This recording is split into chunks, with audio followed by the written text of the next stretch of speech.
시청자 여러분 안녕하십니까? 마켓 시그널 시작합니다. 이주연입니다. 조민재입니다. 네, 지금 투심이 싸늘해진 뉴욕 증시 간밤의 분위기입니다. 전반적으로 밀리는 모습이었는데 그중에서도 나스닥 지수가 크게 밀렸고요. 인텔이 5% 넘게 급락했고 엔비디아, TSMC 모두 3%대 하락을 보였습니다.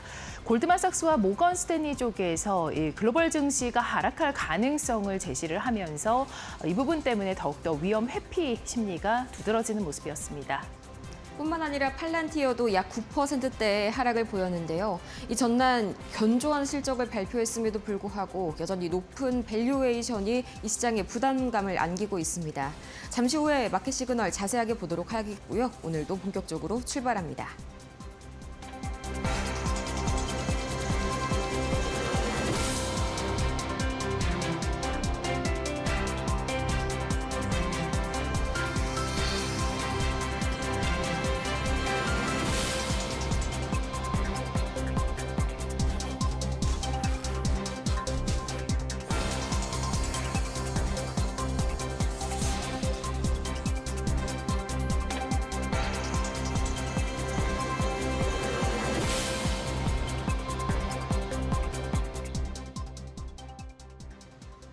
다시 한번 AI 거품론이 불거지고 또 전체 증시가 크게 조정받을 수 있다라는 경고가 나오자 밤사이에 뉴욕 증시에 다시 한번 위험 선호 심리가 강해졌습니다. 이 그나마 방어주들을 대거 포함하고 있는 다우 지수는 0.54%로 약간의 약보합권에서 움직이고 있지만요. 이어서 나스닥 보도록 하겠습니다. 오늘 기술주들의 하락이 굉장히 두드러진다는 점 나스닥을 통해서 확인을 해볼 수가 있습니다. 1.85%, 거의 2%에 가까운 하락세를 보여주고 있는 나스닥이고요. 이어서 S&P 500 지수까지 보도록 하겠습니다.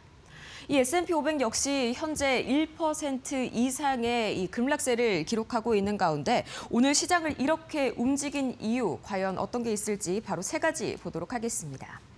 이 시장의 이 회피 심리를 다시 한번 부추긴 것은 바로 영화의 주인공입니다. 지난 2008년 이 주택 시장의 거품을 예측을 하면서 정확하게 서브프라임 모기지 사태를 파악을 했었던 빅쇼트 영화의 주인공 이 마이클 버리의 헤지 펀드가요. 팔란티어와 엔비디아의 주가 하락에 대해서 대규모 베팅에 나섰습니다. 이 팔란티어 500만 주, 엔비디아 100만 주 규모, 우리 돈으로 합치면 도합 1조 5천억 원 이상의 정말 공격적인 하락 베팅을 단행을 한 것인데 이 때문에 오늘 팔란티어가 다시 한번 급락세를 보였고요. 또 엔비디아도 크게 흔들리는 모습이 나타났습니다. 이어서 이 모건 스탠리와 골드만삭스 등 이 월가의 주요 은행 CEO들이 홍콩 금융 서밋에서 상당히 섬뜩한 발언을 이어갔습니다. 이 12개월부터 24개월, 그러니까 향후 1년에서 2년 내로 증시가 10%에서 많게는 20%까지 조정을 받을 수 있는 가능성이 있다라고 밝힌 건데요. 이 현재 기업들의 실적이 견조하긴 하지만 주가가 워낙 큰 폭으로 상승한 만큼 현재 시장의 밸류에이션 자체는 적정과 과열권 그 사이에서 아슬아슬하게 줄타기를 하고 있다는 겁니다. 이 특별하게 매크로적인 위험이 딱히 없어도 충분히 발생할 수 있다고 여지를 남기면서 시장이 다시 한번 불안에 떨었고요. 또 이어서 셧다운은 밤사이에 35일 차에 접어들면서 트럼프 1기 정부 당시에 이 최장 기록을 드디어 돌파하는 모습들이 나타났습니다. 하지만 여전히 교착 상태에 있는 이 민주당과 공화당 사이에서 또 밤사이에 10월 제조 PMI 예상치, 그러니까 이 구매 관리자 지수는 48.7로 이 전달 대비해서도 하락했고요. 예상치를 하회하면서 다시 한번 경기 둔화에 대한 불안감이 시장을 짓눌렀습니다. 그럼 과연 이 시장의 자금들이 어떤 움직임을 보였는지 히트맵 통해서 만나보도록 하겠습니다. 가장 먼저 눈에 띄는 건 역시나 큼직큼직한 기업들 테슬라와 또 엔비디아가 약 4%대 하락세를 보이고요. 브로드컴도 3%대 전반적으로 이번에는 빅테크주들이 큰 폭으로 휘청이고 있습니다. 다만 다시 한번 위험 회피 심리 대신에 안전 선호 심리가 부각이 되면서 방어주들 위주로 견조한 움직임이 나타나고 있는데요. 이어서 특징주에서도 그 흐름들을 자세하게 볼 수가 있습니다. 가장 먼저 오늘 나스닥 하락을 크게 주도했던 세 가지 종목입니다. 가장 하락폭이 큰 건 역시나 팔란티어, 지금 이 시각 기준으로도 약 9%대 하락 보여주고 있는데요. 이 전거래일 시장 마감 후에 호실적을 발표를 했습니다. 이 3분기 예상치를 모두 뛰어넘는 매출과 주당 수익률을 발표를 했고 또 4분기 매출 가이던스도 상당히 높여 잡았지만요. 문제는 현재 이 주가 수익 비율이죠. 퍼가 228배, 한마디로 이야기해서 이 주가가 현재 이 친구가 벌어들일 수 있는 그 순수익에 비해서 228배나 높다는 의미입니다. 이 S&P 500 내에서도 상당히 고평가가 되어 있는 팔란티어, 거기에 좀 전에 말씀드린 이 숏 관련 이슈까지 포함되게 되면서 오늘 팔란티어의 주가가 급락세를 이어가고 있습니다. 또 이어서 엔비디아도 오늘 현재 4% 가까운 하락폭 보여주고 있는데요. 한 가지의 개별적 악재가 더 있었습니다. 이 중국 정부가 자국산 칩을 사용하는 데이터 센터에 최대 50%의 보조금을 지원을 해주겠다라고 밝혔는데 현재 중국은 엔비디아로부터의 완전한 독립을 꿈꾸고 있죠. 특히나 AI 반도체 쪽에서요. 하지만 현재 중국 칩의 가장 큰 문제점은 전력 효율성입니다. 전기를 어마어마하게 잡아먹기 때문에 이 전력 비용을 부담하는 게 만만치가 않은데 이 부분을 정부가 상쇄해 준다는 것은 그만큼 어마어마한 경쟁력을 이 중국 AI 반도체 기업들이 갖게 되는 겁니다. 이어서 테슬라도 마찬가지로 4%대 약세 보였습니다. 우선은 중국에서의 10월 들어서 인도량이 전년비 대비해서 거의 10% 가까이 떨어졌고요. 전월비 대비해서도 32% 가까이 급락했습니다. 거기에 한 가지 악재가 더 있었는데요.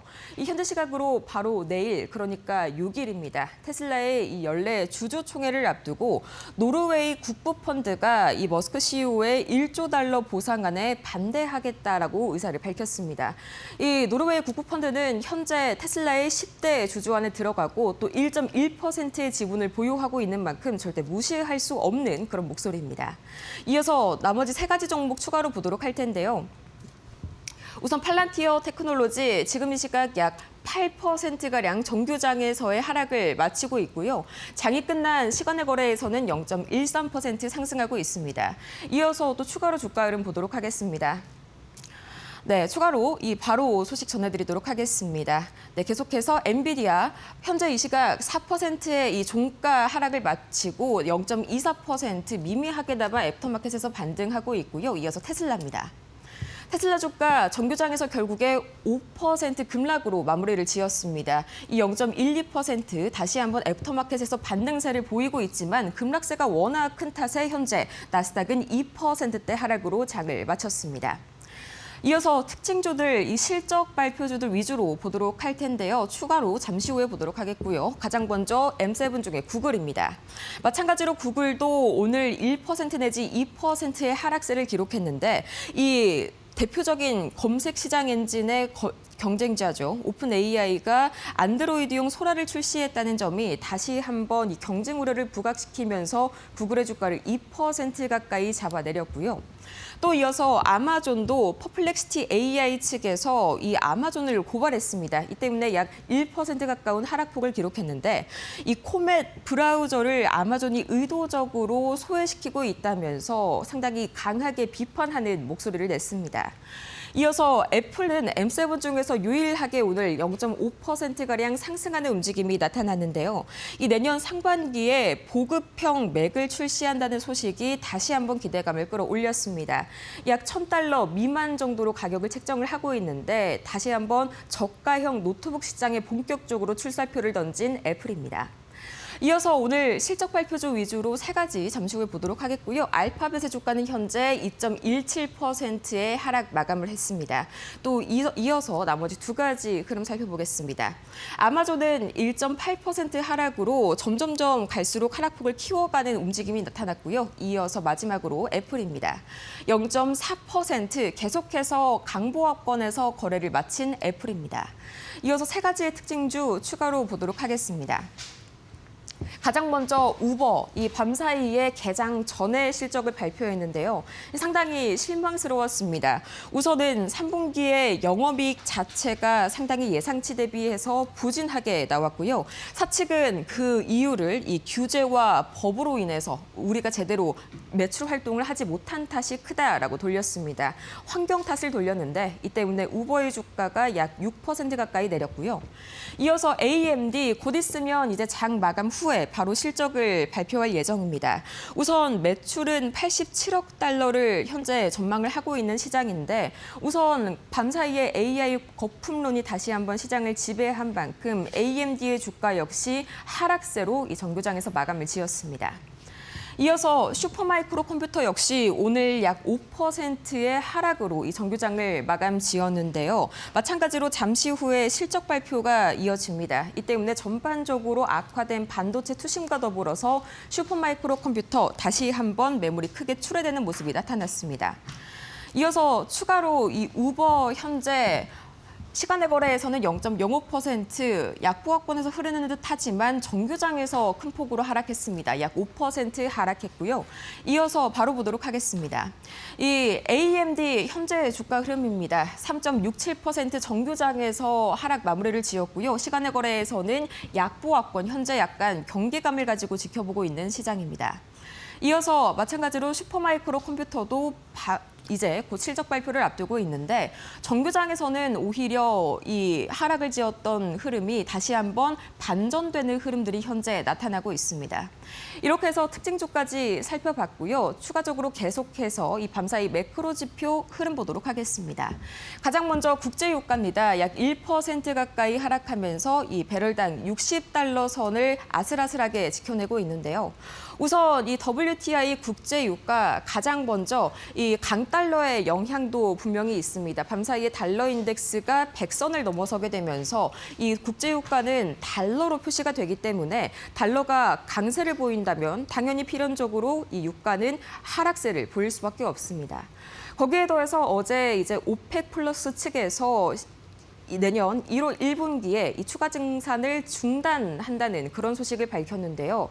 이게 시장에서는 오히려 공급 과잉에 대한 우려로 해석을 하면서 다시 한번 이 하락하는 움직임이 나타났고요. 달러 인덱스 종전에 말씀드렸던 바와 같이 100을 오랜만에 넘어섰습니다. 0.35% 상승하면서 여전히 강달러 흐름이 이어지고 있고요. 원달러 환율은 이 달러 인덱스의 강세에 다시 한번 편승해서 이 1,440원 이상 오르면서 13원 가까이 큰 폭으로 올랐습니다. 이 원달러 환율 다시 한번 굉장히 크게 상방 압력을 받고 있는데 어제 코스피 시장에서 외국인이 2조 2천억 원 가까이를 대량으로 이 매도 폭탄을 던졌습니다. 이 때문에 원달러 환율 다시 한번 1,440원 선 굉장히 위태한 수준까지 올라간 그런 상황이고요. 비트코인이 굉장히 큰 폭으로 급락했습니다. 5.7% 하락하면서 장중에 10만 달러 선을 반납하기도 했는데요. 이 강달러 영향과 더불어서 금리 인하 기대감이 큰 폭으로 약화된 점이 현재 비트코인에 대한 투심을 짓눌렀고요. 추가적으로 이 가상자산 시장 이더리움 관련 악재도 있었습니다. 이더리움은 밤사이에 약 9%대의 약세를 보여줬는데 이 이더리움을 기반으로 한 프로토콜인 밸런서가 해킹을 당해서 거의 1억 달러 가까이가 이제 탈취를 당한 그런 상황입니다. 여기에서 이 프로토콜은 개인 간의 약간의 신용거래, 개인 간의 이더리움을 바탕으로 해서 이 돈을 빌려주는 그런 서비스라고 보시면 되는데 이 때문에 전반적으로 가상자산 시장에 대한 안전성 우려가 부각이 됐습니다. 마찬가지로 미국채 10년물과 미국채 2년물은 다시 한번 이렇게 하락하는 흐름들이 안전자산 선호 심리에 대한 강화 흐름으로 추가적으로 나타나게 됐습니다.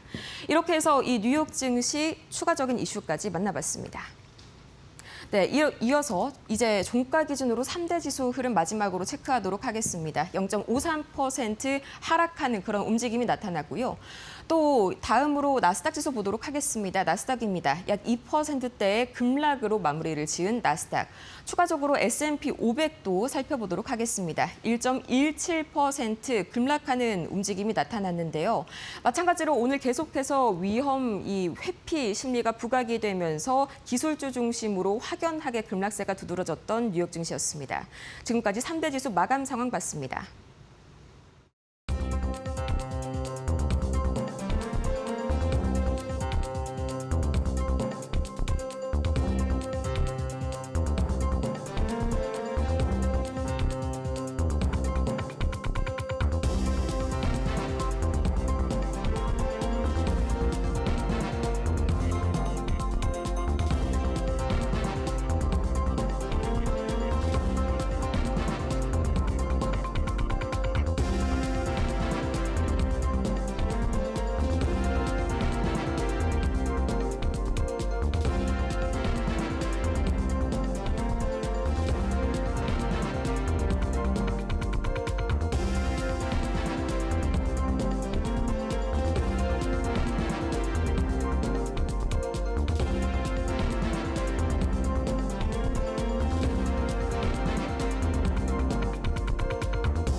네, 월가의 트렌드를 한눈에 캐치하는 월가 턱. 네. 우리 오늘 앞에서 시청자분들을 향해서 다른 분들 예, 좀 힘을 내시라고 지금 지수가 좀 내렸습니다.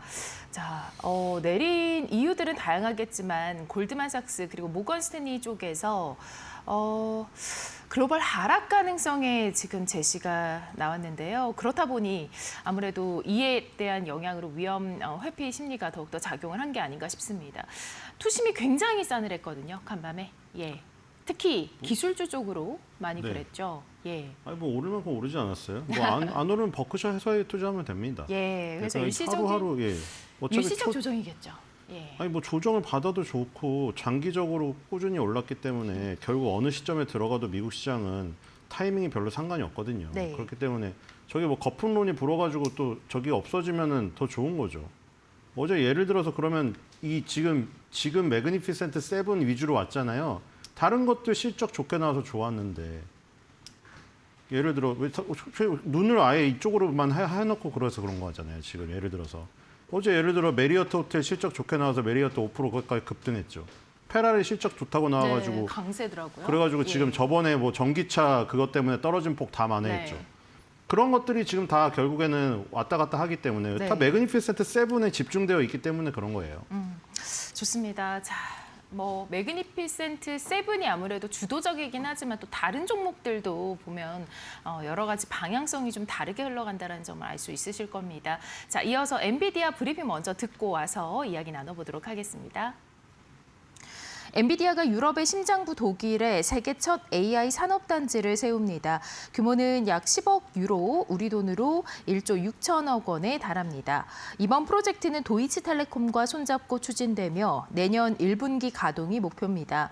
위치는 독일 남부 바이에른주 민헨으로 이곳에 산업용 AI 클라우드 플랫폼이 들어서며 엔비디아의 최신 GPU 블랙웰 10,000개가 탑재된 서버 1,000대가 설치됩니다. 지멘스 펄플렉시티 등 독일의 이 주요 기업이 초기 고객으로 참여합니다. 특히 제조와 의료, 에너지, 제약 등 산업 전반에 맞춘 기업용 AI 성능을 구현할 예정이고요. 도이체텔레콤은 AI 성능이 독일 내에서 50% 향상될 것이라고 전망했고 또 주권 AI, 소버린 AI 원칙을 적용해서 데이터는 독일에서만 처리하는 것으로 전해졌습니다. 젠슨왕 CEO는 AI가 미래 산업의 두 번째 공장이라며 AI가 제조업 혁신의 핵심임을 강조했고요. 유럽은 이번 프로젝트를 계기로 미국과 중국이 주도하는 AI 패권 경쟁의 격차를 좁히겠다라는 포부입니다. 네, 좋습니다. 자, 이제 유럽도 출발을 하는 것 같습니다. AI 이 글로벌 경쟁 속에서 엔비디아와 손잡고 출발하는 그런 신호탄이 아닐까 싶은데요. 네, 유럽이 좀 너무 약하죠. 저거 독일 나온 거 1기가인데 지금 예를 들어 오픈 AI나 이런 데서 지금 발표한 게 한 곳에 5기가예요. 네.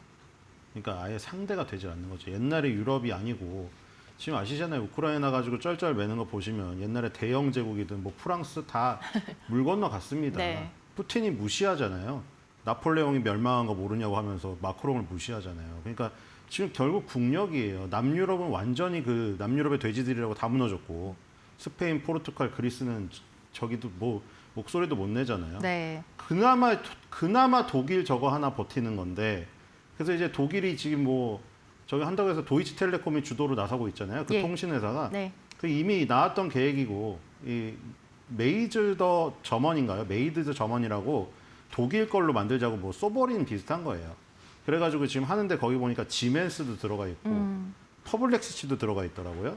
거기서 이제 원한다고 하는데 그런 것들이 이제 뭐 독일 경제가 일단 살아야 유럽 경제가 사니까요. 증시도 지금 독일 증시가 가장 좋고 그래서 결국에는 그 독일에 있는 여러 가지 명차들 있죠. BMW나 뭐 저는 회사 아우디나 독삼사 이런 회사들도 지금 다 거기를 기다리고 있더라고요. 네. AI 어쨌건 지금 독일이 스타트 안 끊으면 유럽은 지금 어렵습니다.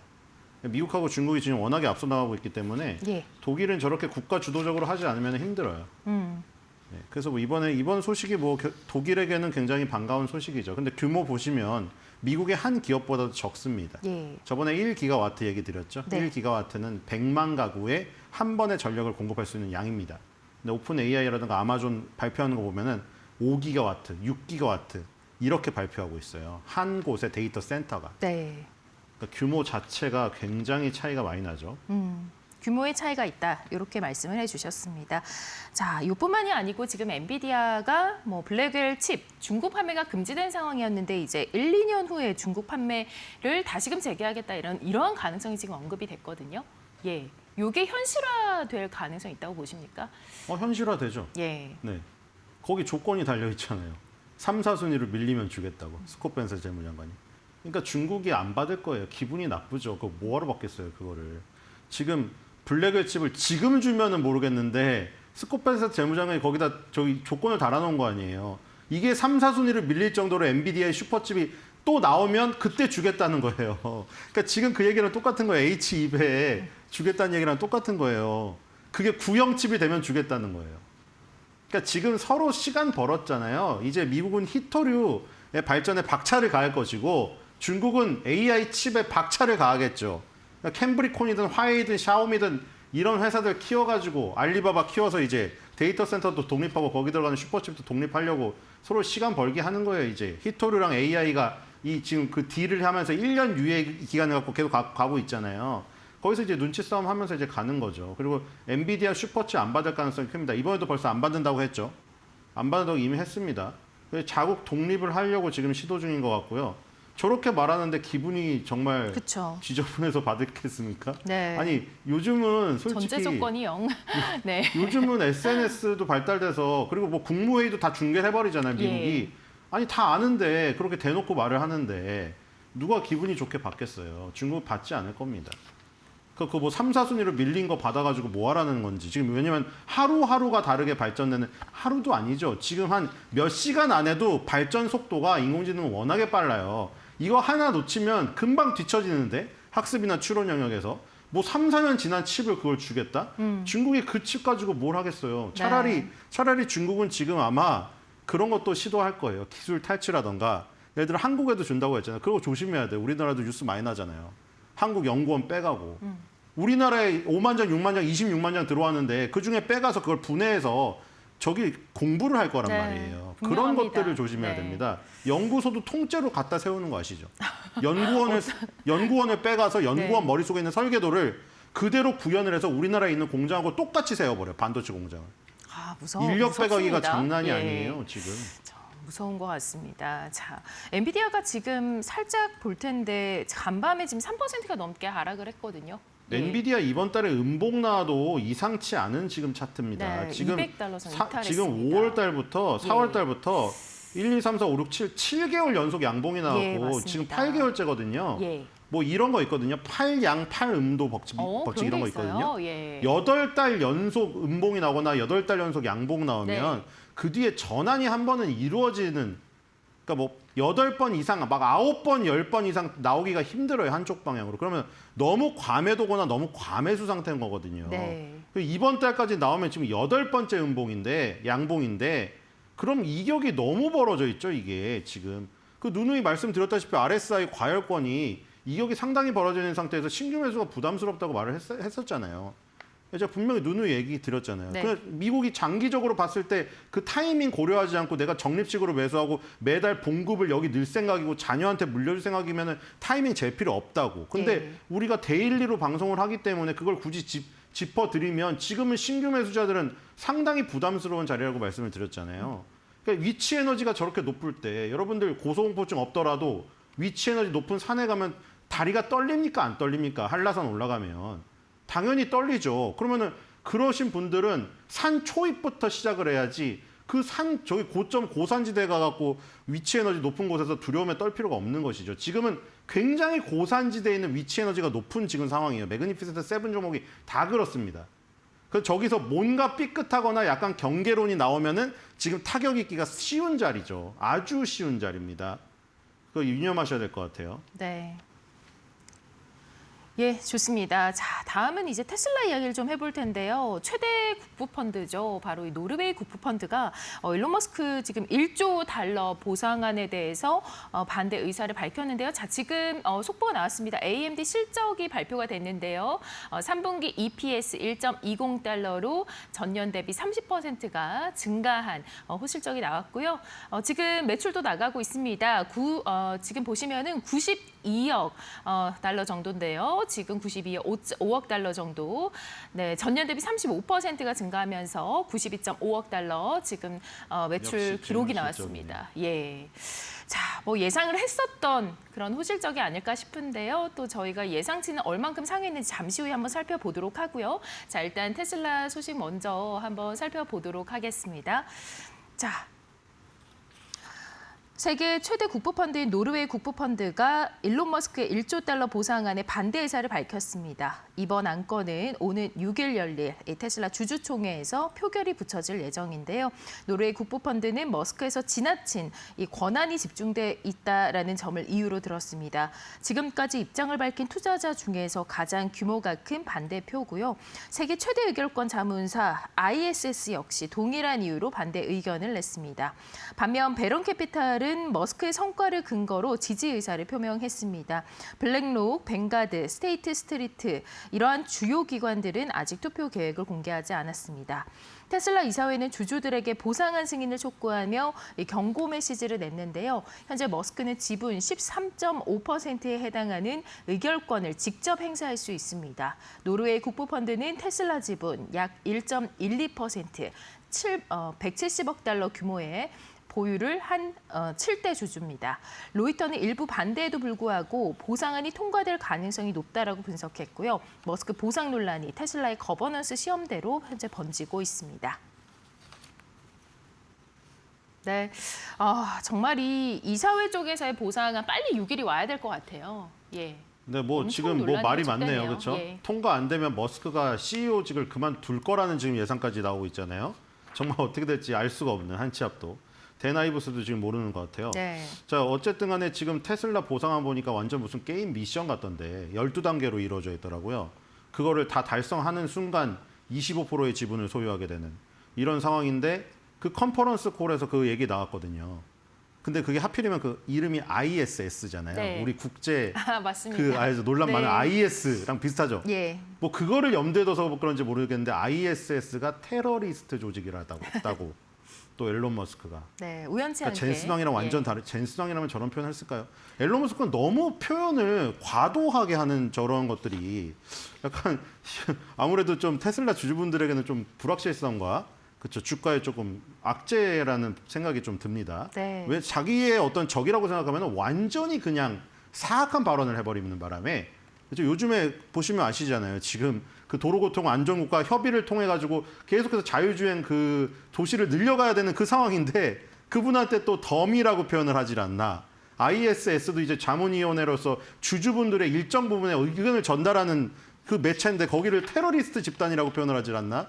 그렇기 때문에 이런 것들이 어떻게 작용할지 모르겠습니다. 어쨌든 간에 이사회랑 이 자문위원회, 그다음에 노르웨이 국부펀드. 그다음에 노르웨이는 또 굉장히 의미가 깊어요. 테슬라가 지금 가장 잘 나가고 있는 전 세계 국가의 1위가 누굽니까? 노르웨이입니다.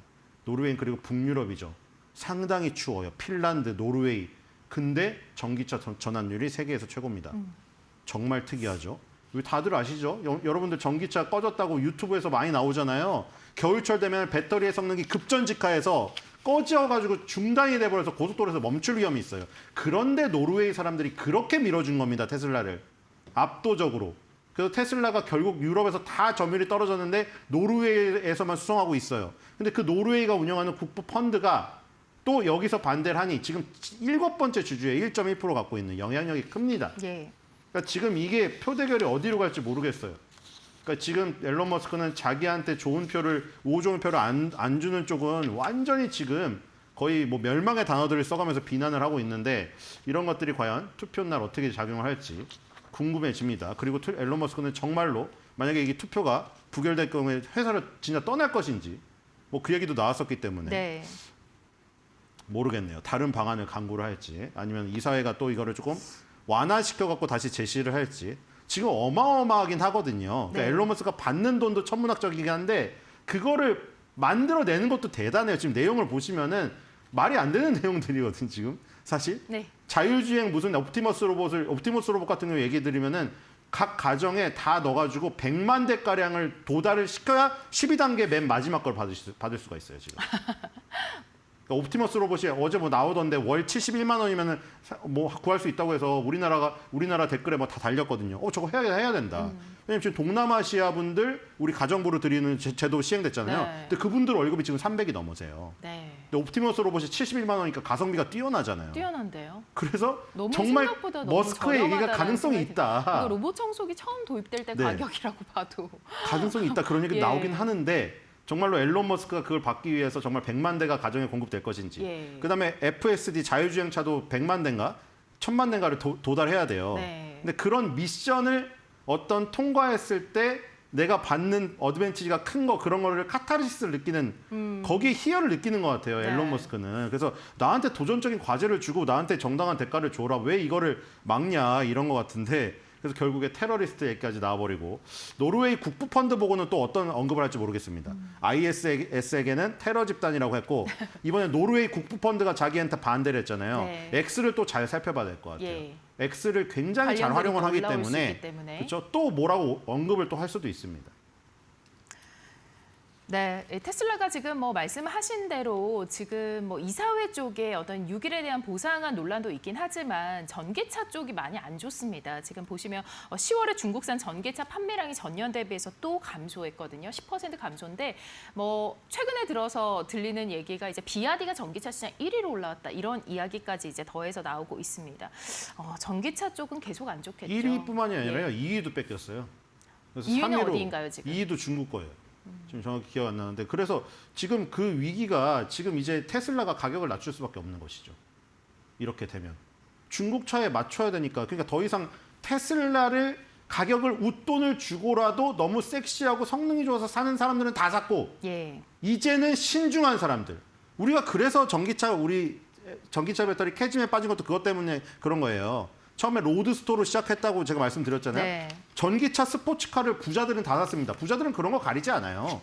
성능이고 뭐고 그냥 내 차고지에 그거 하나 더 끼워 넣는 옵션으로 사는 거고 네. 그 다음에 이제 얼리 어답터들이 샀죠. 좀 돈 있는 사람들이. 그래서 테슬라가 잘 나갔죠. 그때 이제 화웨이 샤오미가 추격하기 시작하고 앨런 머스크가 유럽에서 막 극우 정치 뭐 표방하면서 진보주의자들의 어떤 표를 잃었다고 뭐 예일대의 어떤 자료도 나오고 그 다음에 이제 사는 사람들은 누구냐? 조금 기다렸다가 아까 말한 대로 전기차 겨울에는 급전직하에서 멈춘다는데 전기차 충전소가 몇 개 없다는데 이런 거 고민하면서 사는 사람들. 그러니까 이제 테슬라는 가격을 낮추는 단계로 접어들었다는 거죠. 네. 그러니까 예전만큼 마진을 못 남긴다는 거잖아요. 그러니까 그런 면에서도 아까 말한 무슨 정치적 문제니 뭐니 떠나서도 지금 흐름상 마진이 축소되는 흐름으로 갈 수밖에 없다는 거예요. 지금 상황이. 그리고 지금 유럽인이 뭐니 다 떨어진다고 했잖아요. 노르웨이 빼고 다 그래요, 지금. 그렇기 때문에 이런 것들을 이제 어필을 할 게 조금씩 명분이 없어진다는 거죠. 저기 지금 예를 들어서 투표날 앞에 두고 막 전 세계에서 테슬라의 판매량 수치가 막 전년 동기, 전분기 대비 다 올라봐요. 그럼 앨런 머스크가 떵떵거리면서 외치겠죠. 자, 지금 실적을 보라고.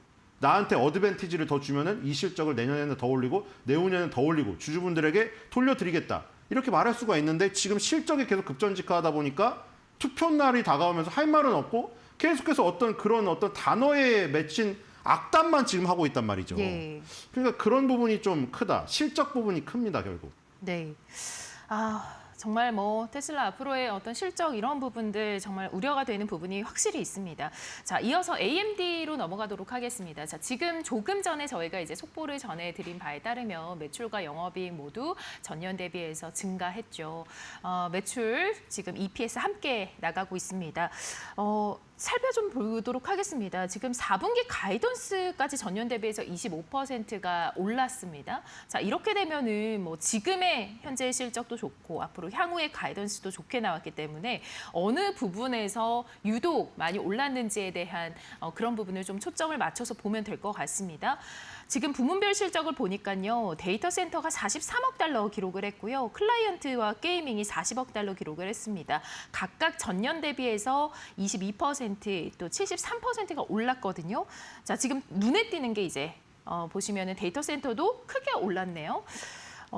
시간 외에서는 지금 보시면 예상치를 상회하는 실적이 나왔는데도 불구하고 시간 외에서 보면은 3%대 약세를 지금 보이고 있습니다. 네, 지금 사실 뭐 종가 기준도 3%대 하락이었는데요. 시간 외에서도 더 빠지고 있네요. 지금 3%대 하락을 기록하고 있습니다. AMD 함께 보도록 할게요. 자, AMD 실적 나왔는데요. 지금 좋게 나왔습니다. 그런데 주가는 또 밀리네요. 네, 지금 예. 팔란티어랑 똑같은 움직임이네요. 그렇죠? 네. 비슷하죠. 주가가 지금 사상 최고치를 기록을 한 상태에서 실적도 최고치가 나왔고 어닝 서프라이즈가 나왔는데 팔란티어나 AMD가 약간 강하지 못한 모습을 지금 보이고 있습니다. 자, 지금 이래서 지금 이격에 대한 문제가 발생되는 거예요. 팔란티어도 그렇고 AMD도 그렇고 실적도 좋고 주가 흐름도 사상 최고치긴 한데 이격이 너무 많이 벌어진 상태인 거죠. 여기서는 이 지금 악재 그게 더 잘 먹힙니다. 경계론이 더 잘 먹힙니다. 지금 이격이 없는 상태에서는 경계론이 아무리 나와봐야 호재에 다 묻혀요. 근데 지금은 경계론이 더욱더 잘 먹힙니다. 경계론을 말하는 사람들은 경계론을 계속 말하고 있고요. 1년 내내. 호재를 말하는 사람들은 장밋빛 말하는 사람은 장밋빛만 계속 말하고 있어요. 그러니까 데나이브스랑 캐시우드는 그냥 무슨 악재가 있건 말건 그냥 1년 내내 강세만 떠드는 사람들이고 예. 반대 사람도 있단 말이에요. 테슬라 목표 주가 $150도 있거든요. 네. 그런데 거기서 언론의 스포트라이트가 어디를 많이 비추느냐는 주가가 이격이 많이 벌어져서 굉장히 불안한 위치 에너지를 갖고 있을 때 그때 경계론이 많이 비칩니다. 원래 그게 많은 게 아니라 경계론이 있었던 자리를 스포트라이트가 더 비치는 거죠, 지금. 예. 그러니까 위치 에너지가 높으면 흔들린다는 게 그것 때문이에요. 우리가 위치 에너지가 높은 곳에 있으면 불안정하잖아요. 네. 그러니까 조금만 발을 헛디뎌도 떨어지기가 쉽다는 거예요. 그러니까 지금 경계론이 갑자기 더 많이 나오잖아요. 네. 왜냐하면 사람들이 하락의 이유를 찾아야 되기 때문인 그런 거예요. 지금 보시면은 아니 갑자기 어안이 맨날 강세론자 입장만 듣는 사람들은 어안이 벙벙할 거 아니에요. 왜? 어닝 서프라이즈인데? 주가도 사상 최고치인데? 젠수당은 다 좋다는데? 마크 저커버그는 과잉 투자가 낮다는데? 근데 왜 주가는 빠져? 그러니까 막 뒤지는 거죠. 뒤지다 보니까 원래 경계론을 외치던 사람들께 숨어 있는 거죠. 아, 이거네. AI 거품론이네. 경계론인가 봐. 그렇게 해석이 되는 거예요, 그냥. 지금 원래 없었던 게 나온 게 아니라. 그게 언제 나오냐면 이런 기술적 이격이 굉장히 높을 때. 네. 흔들림이 쉽게 나올 때. 지금 이제 앞으로 계속해서 이런 식으로 어닝 서프라이즈가 나와도 못 오르잖아요. 그럼 계속 AI 거품론이라던가 이 경계론. 그게 더 대두가 되죠. 그리고 이제 데나이브스 인터뷰를 안 따고 누굴 따겠어요. $150 테슬라 외친 그쪽 가서 인터뷰를 따는 거죠. 그러니까 결국 그거는 뭐냐. 주가가 지금 이격이 상당히 많이 벌어졌고 RSI 과열권 팔란티어 97도라고 말씀드렸잖아요. 네. 100도씨 기준인데 물의 온도가 97도예요. 더 이상 팔팔 끓기가 어려운 상황이라는 거죠. 100도를 가긴 어려워. 100도는 우리가 말할 때 커피포트에 100도는 맞출 수 있죠. 이 기술적으로 100도가 갈 수가 없습니다. 100도라는 거는 이상적으로 존재하는 수치지 100도를 가는 주가가 나올 수가 없어요. 그렇기 때문에 거의 한계에 다다랐다고 보시면 되죠. 기술적인 이격이. 그렇기 때문에 여기서 조정을 받아도 이상치 않은. 네. 그러니까 지금 안 먹히는 거예요. 이미 땡겨서 이거는 주가에 다 반영이 된 거예요. 이 지금 나온 어닝 서프라이즈 실적이 제가 그래서 기본적인 내용이 항상 예를 들어서 지금 분기 실적 나온 거잖아요. 분기는 3개월을 합친 거잖아요. 3개월을 합쳐갖고 지금 점 찍어서 딱 나온 건데 네. 그건 이미 3개월 동안 이 주가에 다 반영이 되어 있는 거죠. 우리가 지금 보고 있는 실적은 스냅샷이에요. 캐롤라인 예. 대변인 얘기대로 예. 스냅샷으로 딱 고정된 샷이에요. 지금. 근데 이미 또 진행이 되고 있잖아요. 다음 분기가. 그게 녹아들어서 지금 여기 주가에 반영되고 있는 거예요. 우리가 여기 어닝 서프라이즈 실적을 봐도 이 어닝 서프라이즈 실적은 이미 주가에 반영되어 있다고요. 그렇기 때문에 앞으로의 향후 실적을 이미 반영해서 거품론까지 불러일으키면서 주가가 지금 지지부진한 거죠. 그럼 우리는 예상해 볼 수 있죠. 다음 분기에는 어닝 서프라이즈를 하더라도 어닝 서프라이즈 폭이 줄어들거나 혹은 그냥 시장치 부합이 나올 수도 있겠구나. 뭐 이런 판단을 할 수도 있겠죠. 네. 뭐 지금까지 이제 실적은 지금까지의 주가에 다 선 반영됐다 이런 이야기신 것 같은데 지금 4분기 가이던스도 좋게 나왔거든요. 리사수 CEO의 발언이 또 인상적입니다. AI와 컴퓨팅 사업의 성장이 앞으로 명확한 상승 전환점을 보여줄 것이다라는 얘기를 또 내놓았습니다. 네. 근데 잘 생각해 보세요. 예. 기업의 IR 자료 있죠. 기업의 IR 자료라던가 CEO의 발언. 자, 어떤 CEO가 나와서 우리는 다음 분기 내년도에 너무 자신이 없습니다. ARC는 이제 저무는 것 같습니다. 이렇게 얘기를 할 것이며 IR 자료를 기업에 내놨는데 거기다가 우리는 지금 우리가 하는 사업이 굉장히 불확실하고 부정적이다. 누가 이렇게 합니까? 기업에서 나오는 IR 자료는 다 장밋빛이고 CEO가 하는 내용은 전부 다 좋은 내용이에요. 그러니까 우리는 그걸 거슬러 들어야죠. 걸러 들어야죠. 예. 지금 보시면 젠슨왕, 리사수, 팔란티어 지금 알렉스 카프 뭐 전부 다 마크 저커버거까지 네. 다 좋은 얘기만 하잖아요. 왜냐하면 기업의 CEO는 선장 역할을 하는 거잖아요. 마도로스 네. 역할인데 선장이 앞에 나가고 자신 없는 얘기를 하면은 그럼 그 CEO들에 따르는 임원들이나 임직원들이 일을 하겠습니까?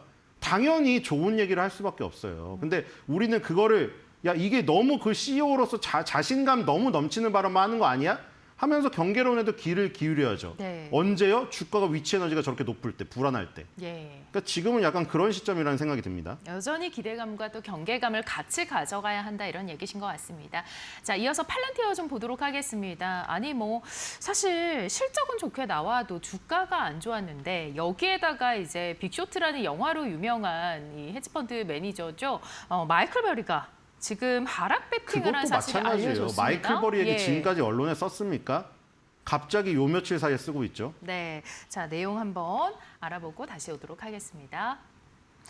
팔란티어 테크놀로지스가 예상치를 웃도는 분기 실적을 내놨지만 주가가 급락했습니다. 시장 예상을 상회하는 3분기 매출에도 AI 밸류에이션이 과도하다는 경고와 함께 빅쇼트의 마이클 버리가 팔란티어와 엔비디아의 하락 배팅을 한 사실이 알려지면서 투자 심리가 위축됐습니다. 버리가 이끄는 사이언 에셋 매니지먼트는 팔란티어 500만 주, 엔비디아 100만 주의 풋 옵션을 매수했습니다. 그는 최근 가끔은 거품을 본다라고 얘기하면서 AI 투자 열풍에 대한 경고로 해석되는 글을 남겼습니다. 이에 대해 팔란티어 CEO 알렉스 카프는 AI를 공매도 한다는 건 완전히 미친 짓이라고 강하게 반박했습니다. 일각에서는 팔란티어의 12개월 선행 PER이 228배에 달한다며 펀더멘털과 괴리돼 있다라고 지적을 하고 있는데요. 그럼에도 불구하고 회사는 정부와 민간의 AI 수요가 폭증하며 4분기 매출도 시장 기대를 상회할 것으로 전망했습니다. 전문가들은 버리의 타이밍이 맞을지 아니면 일시적 조정일지는 시간을 두고 봐야 한다라고 분석했습니다. 네, 앞서 말씀하신 대로 이 버리의 하락 배팅 사실 버리는 하락 배팅을 하지만 또 일각에서는 또 계속해서 팔란티어 지지하는 목소리도 나오거든요. 특히 데나이브스가 지금 팔란티어에 대해서도 또 응원을 하는 메시지를 남겼고요. 그러니까 지금 굉장히 찬반 양용이 붙고 있잖아요. 네. 왜 그러겠어요? 주가가 많이 올랐으니까. 주가가 많이 올라서 전환점이 오면은 그 극한의 대립이 벌어지는 거예요. 우리도 똑같잖아요. 잘 나갈 때는 다 올라 이러다가 찬반 양론이 나뉘잖아요. 그건 상당폭 오른 다음에 전환점에서 고민하는 거죠. 이제 수익을 실현해야 되나? 아니면 여기서 신규 매수하는 사람은 신규 매수를 해야 되나? 의견이 붙는 거죠. 그리고 네. 마이클 버리 우리 빅숏이라는 영화 그 이미지가 너무나 강하기 때문에 자, 영화는 영화입니다. 그렇죠? 영화는 영화예요. 이 영화를 너무 물론 영화가 굉장히 잘 만들어가지고 실화같이 느껴지니까 마이클 버리 이꼬로 완전히 그 빅숏에 나오는 그 인물로 이꼬로해서 그렇게 생각해버리는 경향이 있습니다. 그런데 누구도 옵션을 한 방향으로 올인할 수 있는 사람 없습니다. 옵션은 말 그대로 해지 상품으로 탄생이 된 거예요. 네. 풋옵션을 만약에 한 방향으로 그걸 다 올인하잖아요. 패가망신합니다. 손실이 무한되기 때문에. 그래서 보통 해지 수단으로 쓰거든요. 예를 들어서 마이클 버리가 엔비디아의 풋옵션을 저기 샀다. 예. 그럼 예를 들어 엔비디아의 매수 포지션도 있으면서 해지로 샀겠죠. 그러니까 지금도 마찬가지고 지금도 사실 그게 다 지나고 나온 거기 때문에 지금 처분했는지 안 했는지 알 수가 없어요. 그리고 마이클 버리는 빅숏의 영화에서도 나오지만 되게 소심하고 부끄러움을 많이 타는 사람이고 언론에 잘 안 나와요. 예. 그 X에 쓴 발언도 2년 만에 한 번 쓴 겁니다. 앨런 머스크 하루에 5번도 쓰시죠. X에다가. 마이클 버리 2년 만에 나타나가지고 X에다가 한마디 쓴 거예요. 그것도 추측한 거죠, 지금. 네. 지금 추측한 거예요. 거기 쓴 내용이 그 빅숏에 나오는 그 배우, 배트맨 그 배우 이미지를 따서 올린 다음에 거기다가 이 약간 은유법으로 올린 건데 저것이 아닐까 하고 추정하는 거예요. 왜냐하면 빅숏의 이미지 때문에. 빅숏을 맞췄다고 하니. 부동산 무슨 서브프라임을 맞춰서 예. 그런 것 떼고 했니? 인공지능 버블도 맞추겠거니. 그런 것처럼 루비니 교수가 맞췄으니 이번에도 맞추겠니? 그 루비니 교수가 한 번 맞추고 나서 30년을 틀리잖아요. 그렇죠? 그러니까 마이클 버리도 지금 그걸 청산을 했는지 아니면 해지 수단으로 갖고 있는지 정말로 풋옵션을 한 방향으로 올인해서 정말 서브프라임 무너지는 것처럼 인공지능 하락에 베팅했는지 그거 알 수가 없어요. 지금. 네. 그리고 마이클 버리가 아무리 대단한 인물이라고 하더라도 엄청나게 큰 이거는 바다보다도 큰 세계입니다. 미국 증시는. 여기는 뭐 워렌 버핏이라고 하더라도 마이클 버리라고 하더라도 이 지금 앨런 머스크라고 하더라도 그 사람들이 온 재산을 쏟아부어도 한 종목이나 한 증시를 움직일 수가 없는 시장이에요. 그러니까 마이클 버리가 무슨 AI 거품으로 그 거품론을 들고 나와가지고 이 맞춘다고 이걸 투자를 했다고 하더라도 아까 말한 대로 강세론자들도 그만큼 많이 있어요. 맞습니다. 저가 매수나 이런 것들이. 예. 그렇기 때문에 그런 것들이 한 방향으로 쏠릴 수가 없습니다. 네. 아까 말씀하신 그 보유 중인지 확인이 불가하다 이 부분은 이제 주식을 얘기하는 거죠. 주가를 얘기하는 거죠. 그 그냥 포지션도 마찬가지예요. 아, 그게 포지션도 마찬가지예요. 지난 것을 이제 보고를 사후에 하는 거기 때문에 지금 상황에서 청산을 했는지 안 청산했는지 나타나질 않아요. 네. 지금 그 풋 옵션 포지션을 청산을 한 건지 갖고 있는 건지도 분명치 않아요. 네. 네, 좋습니다. 자, 뭐 이렇게 실적이 줄이어서 나오고 있는 뉴욕 증시입니다. 뭐 내일은 또 퀄컴과 또 다른 종목들 앞두고 있기 때문에 또 이 부분도 계속해서 주시해 보시면 좋을 것 같습니다.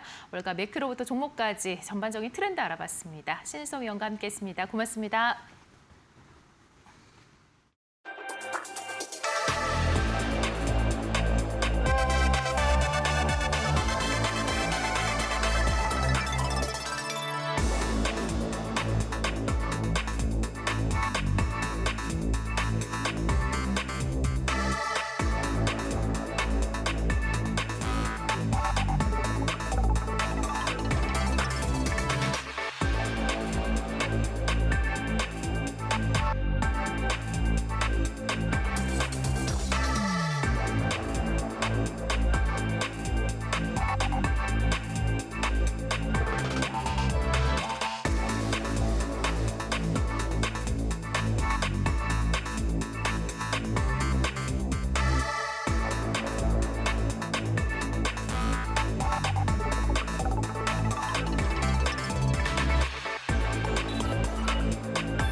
외신에서 주목하는 국내 이슈와 기업에 대해서 알아보겠습니다. 자, 오늘도 숨겨져 있는 투자 정보 드리는 히든 글로벌 시간 조우진 타키온 대표와 함께하겠습니다. 어서 오세요. 예, 감사합니다. 네, 자 먼저 오늘 첫 번째 헤드라인 삼성전자와 관련된 헤드라인인데요. 함께 보도록 하겠습니다. 자, 로이터 통신의 보도입니다. 삼성전자 OLED 특허 침해로 거의 뭐 2억 달러에 달하는 배상 판결이 지금 나왔습니다. OLED 디스플레이 기술을 둘러싼 이 특허 소송에서 손해배상 명령을 지금 받은 것인데요. 삼성전자 뭐 특허 소송에서 또다시 패소를 했네요. 예, 그렇습니다. 이 OLED라는 건 이제 우리가 일단 이 소송에서 제일 중요한 사안은 뭐냐면 이제 스마트폰에도 네. 이제 OLED가 많이 쓰이기 때문에 거기서 이제 삼성전자가 우리가 갖고 있는 특허를 니네가 침해했다라고 이제 미국 텍사스 동부 지법에다가 이제 소송을 지겠는데 이제 그저께 현지 시간으로 이제 그저께 이제 삼성전자가 실제로 특허 침해한 게 맞다라고 이제 판결이 내렸고 그러면서 이제 특허 그 소송액을 1억 9,400만 달러 우리나라 돈으로 치면 2,700억 정도 큰 돈을 이렇게 물어내야 되겠습니다. 물론 이제 아직까지 뭐 우리로 치면 3심이 끝난 건 아니기 때문에 삼성전자 거기서 항소할 것으로 보이지만 어쨌건 1심에서 또 미국은 이제 우리나라도 그렇긴 하지만 1심이 아주 중요합니다. 1심에서 아주 시간이 오래 걸리더라도 다각도로 조사를 한 다음에 판결 내리기 때문에 2심에서 뒤집는 경우가 좀 드물다라고 볼 수가 있습니다. 그래서 일단 이 소송 자체는 삼성전자가 한 2,700억 정도 물어내야겠다라고 이제 우리가 생각할 수가 있겠습니다. 예. 와, 2,700억 원이면 사실 뭐 거액입니다. 예. 예. 어떤 부분에서 어떤 기술에 이 해당 특허가 이렇게 판결이 나온 것일까요? 예. 그 올레드를 갖다가 이제 그 삼성전자가 이 해당 특허를 갖고 올레드의 어떤 수명을 늘리거나 그다음에 우리 스마트폰에서는 또 그 전력 사용이 중요합니다. 왜냐하면 배터리를 갖다 충전했는데 요즘은 배터리를 갖다가 뭐 교체할 수 없는 경우지 않습니까? 그러면 배터리 오래 써야 되는데 해당 특허를 쓰면 이제 올레드의 수명도 늘리고 전력 사용도 줄이는 아주 일석양조의 이제 그 중요한 어떤 특허이기 때문에 사실은 핵심 특허라고 볼 수 있습니다. 이게 약간 격가지 특허라고 볼 수 없고 삼성전자의 고객들에게는 이 기술로 말미암아서 갤럭시의 품질을 올릴 수 있고 사용자의 편의성을 갖다 높일 수 있는 그런 중요한 특허다라고 이제 볼 수가 있겠습니다. 네. 네, 이 OLED가 뭐 저희가 뭐 사용을 하는 그런 스마트폰에 많이 뭐 갤럭시 휴대폰의 품질이 상당히 좋다라고 얘기할 때 근거로 제시하는 그런 기술이었는데 이번에 이렇게 판결이 나왔네요. 자, 당시 뭐 지난번에도 특허 소송에서 패소를 한 바가 있는데 그때 당시에는 최종 결론이 나지 않았지만 귀책 사유가 있다라고 했었죠. 예, 그렇죠. 귀책 사유라고 봤던 이유는 무엇이냐면 예. 통상적으로 연구원들이 어떤 이제 흐름으로 연구를 시작하게 되냐면 이렇게 보고를 하죠. 이 분야가 중요하니까 연구를 하고 싶다라고 하면은 위에서 그럼 허락을 해주면은 해당 연구원이 제시한 것을 갖다 검토하면서 그럼 이 R&D를 하기 위해서 몇 명을 추가로 붙여야 될지 그러면 이 추가로 붙인 연구원들은 다른 업무를 하지 않으니까 소요 시간 그 맨먼스라고 하죠. 맨먼스를 계산해 본 다음에 회사에서 필요한 시간이 얼마다라는 걸 계산하는데 이거 이전에 더 먼저 전제되는 이제 업무가 있습니다. 무엇이냐면 실제로 이 업무를 통해서 개발된 성과가 만약에 다른 회사의 특허에 걸리지 않는지 만약에 특허 사전 조사를 했는데 특허 사전 조사를 했더니 너무 중요한 기술이긴 한데 기껏 개발을 해봐야 다른 회사의 특허랑 걸릴 수 있다. 그러면 이제 개발하지 않습니다. 무용지물이 되니까요. 이거는 뭐 삼성전자 같은 큰 기업일수록 기껏 기술을 개발했더니 다른 회사가 특허를 갖다 침해 소송 걸면은 망신도 당하고 비용도 엄청나게 들기 때문에 개발하지 않습니다. 그러니까 무슨 말씀이냐면 이번에 이제 픽티바 디스플레이 그 OLED 특허를 갖다가 핵심이기 때문에 삼성전자 당연히 내부적으로 이 해당 기술을 갖다가 다른 데서 특허를 갖고 있는지 조사했을 것으로 여겨집니다. 그럼에도 불구하고 패소했다는 것은 이 아까 말씀 가장 기초적인 과정을 등한시했다라고 볼 수 있습니다. 그런 관점에서 이번에도 지난번도 마찬가지로 이번에도 결국 특허 패소했다는 것이 언론으로 알려지면 삼성전자 수뇌부에서도 아니 어떻게 일을 이렇게 했어? 그러면서 이제 다각도 조사하려고 아마 좀 심각하게 들어가면 감사도 받을 수 있다라고 볼 수가 있겠습니다. 예, 이 삼성전자가 기본적으로 연구원들의 어떤 특허를 좀 장려를 하나 보네요. 예, 연구원 특허를 장려를 하는데 이 문제는 무엇이냐면 이제 연구원들에게 뭐 6개월에 한 건, 뭐 네. 1년에 몇 건을 갖다가 특허 출원을 하도록 합니다. 하는데 그 특허 출원하면 연구원들 입장에서도 고가에도 이제 좋은 평가 받을 수 있고 그다음에 특허 출원 한 건당 뭐 예전에 이제 제가 알기로는 뭐 한 건당 50만 원씩도 받습니다. 그러면 연구원들 입장에 기분이 나죠. 근데 이것이 근본적으로 뭔가 구색 맞추기, 형식 맞추기에 하다 보니까 제 어떤 이제 그 친구들이나 후배들하고도 이 얘기를 한번 얘기를 해보면은 아니 그걸 해야 되긴 하지만 그걸 하기 위해서 내가 별도의 에너지와 시간을 쏟아야 되는데 뭐 아시다시피 뭐 삼성전자가 워낙 또 업무 강도도 높지 않습니까? 그러면 이제 특허를 위해서 또 다른 시간과 에너지를 쏟기가 쉽지 않다는 것입니다. 그런 관점에서 형식적으로 특허 출원을 하지만 실질적으로 그 업계의 판도를 뒤집을 만한 특허는 많지 않다.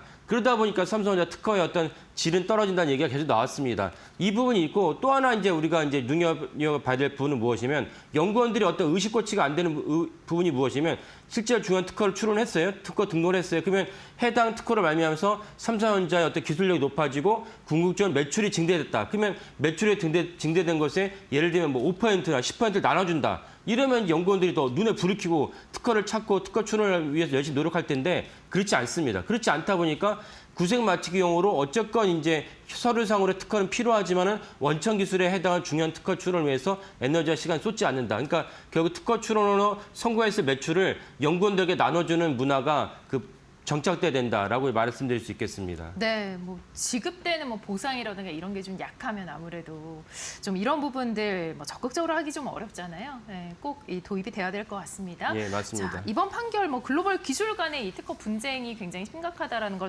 보여주는 그러한 건데 앞으로 그럼 뭐 AI 시대에 도약할 수 있는 기반이란 게 또 요거 관련해서 생길 수 있을까요? 그럼요. 그 AI 시대에도 사실은 뭐 아시는 분도 계시겠지만은 무수히 많은 연구 개발이 있습니다. 그래서 이제 구글이나 이제 그 메타 같은 경우는 그런 AI 관련된 중요한 어떤 업무를 가진 분들 갖다가 채용을 하는데 그분들 사내에서 뭐라 부르면 엔지니어로 안 부르고 사이언티스트라 부릅니다. 네. 근데 그 정도로 사실 다른 각도에서 이게 추진하고 있기 때문에 여기서 사실 특허가 되게 중요합니다. 이런 맥락에서 삼성이 아까 말씀드린 특허를 출원하고 매출 올렸을 때 수익을 갖다가 해당 구성원들에게 공유하는 문화를 갖다가 확산시키지 않으면 이 AI 시대의 삼성전자가 더 뒤처질 수 있는 그런 어떤 이렇게 그 통로가 될 수 있다라고 말씀드리겠습니다. 네, 이 지식재산권 확보라는 개념을 조금 더 기업에서 중요시 여긴다라는 그런 이미지를 보여주는 게 좋을 것 같습니다.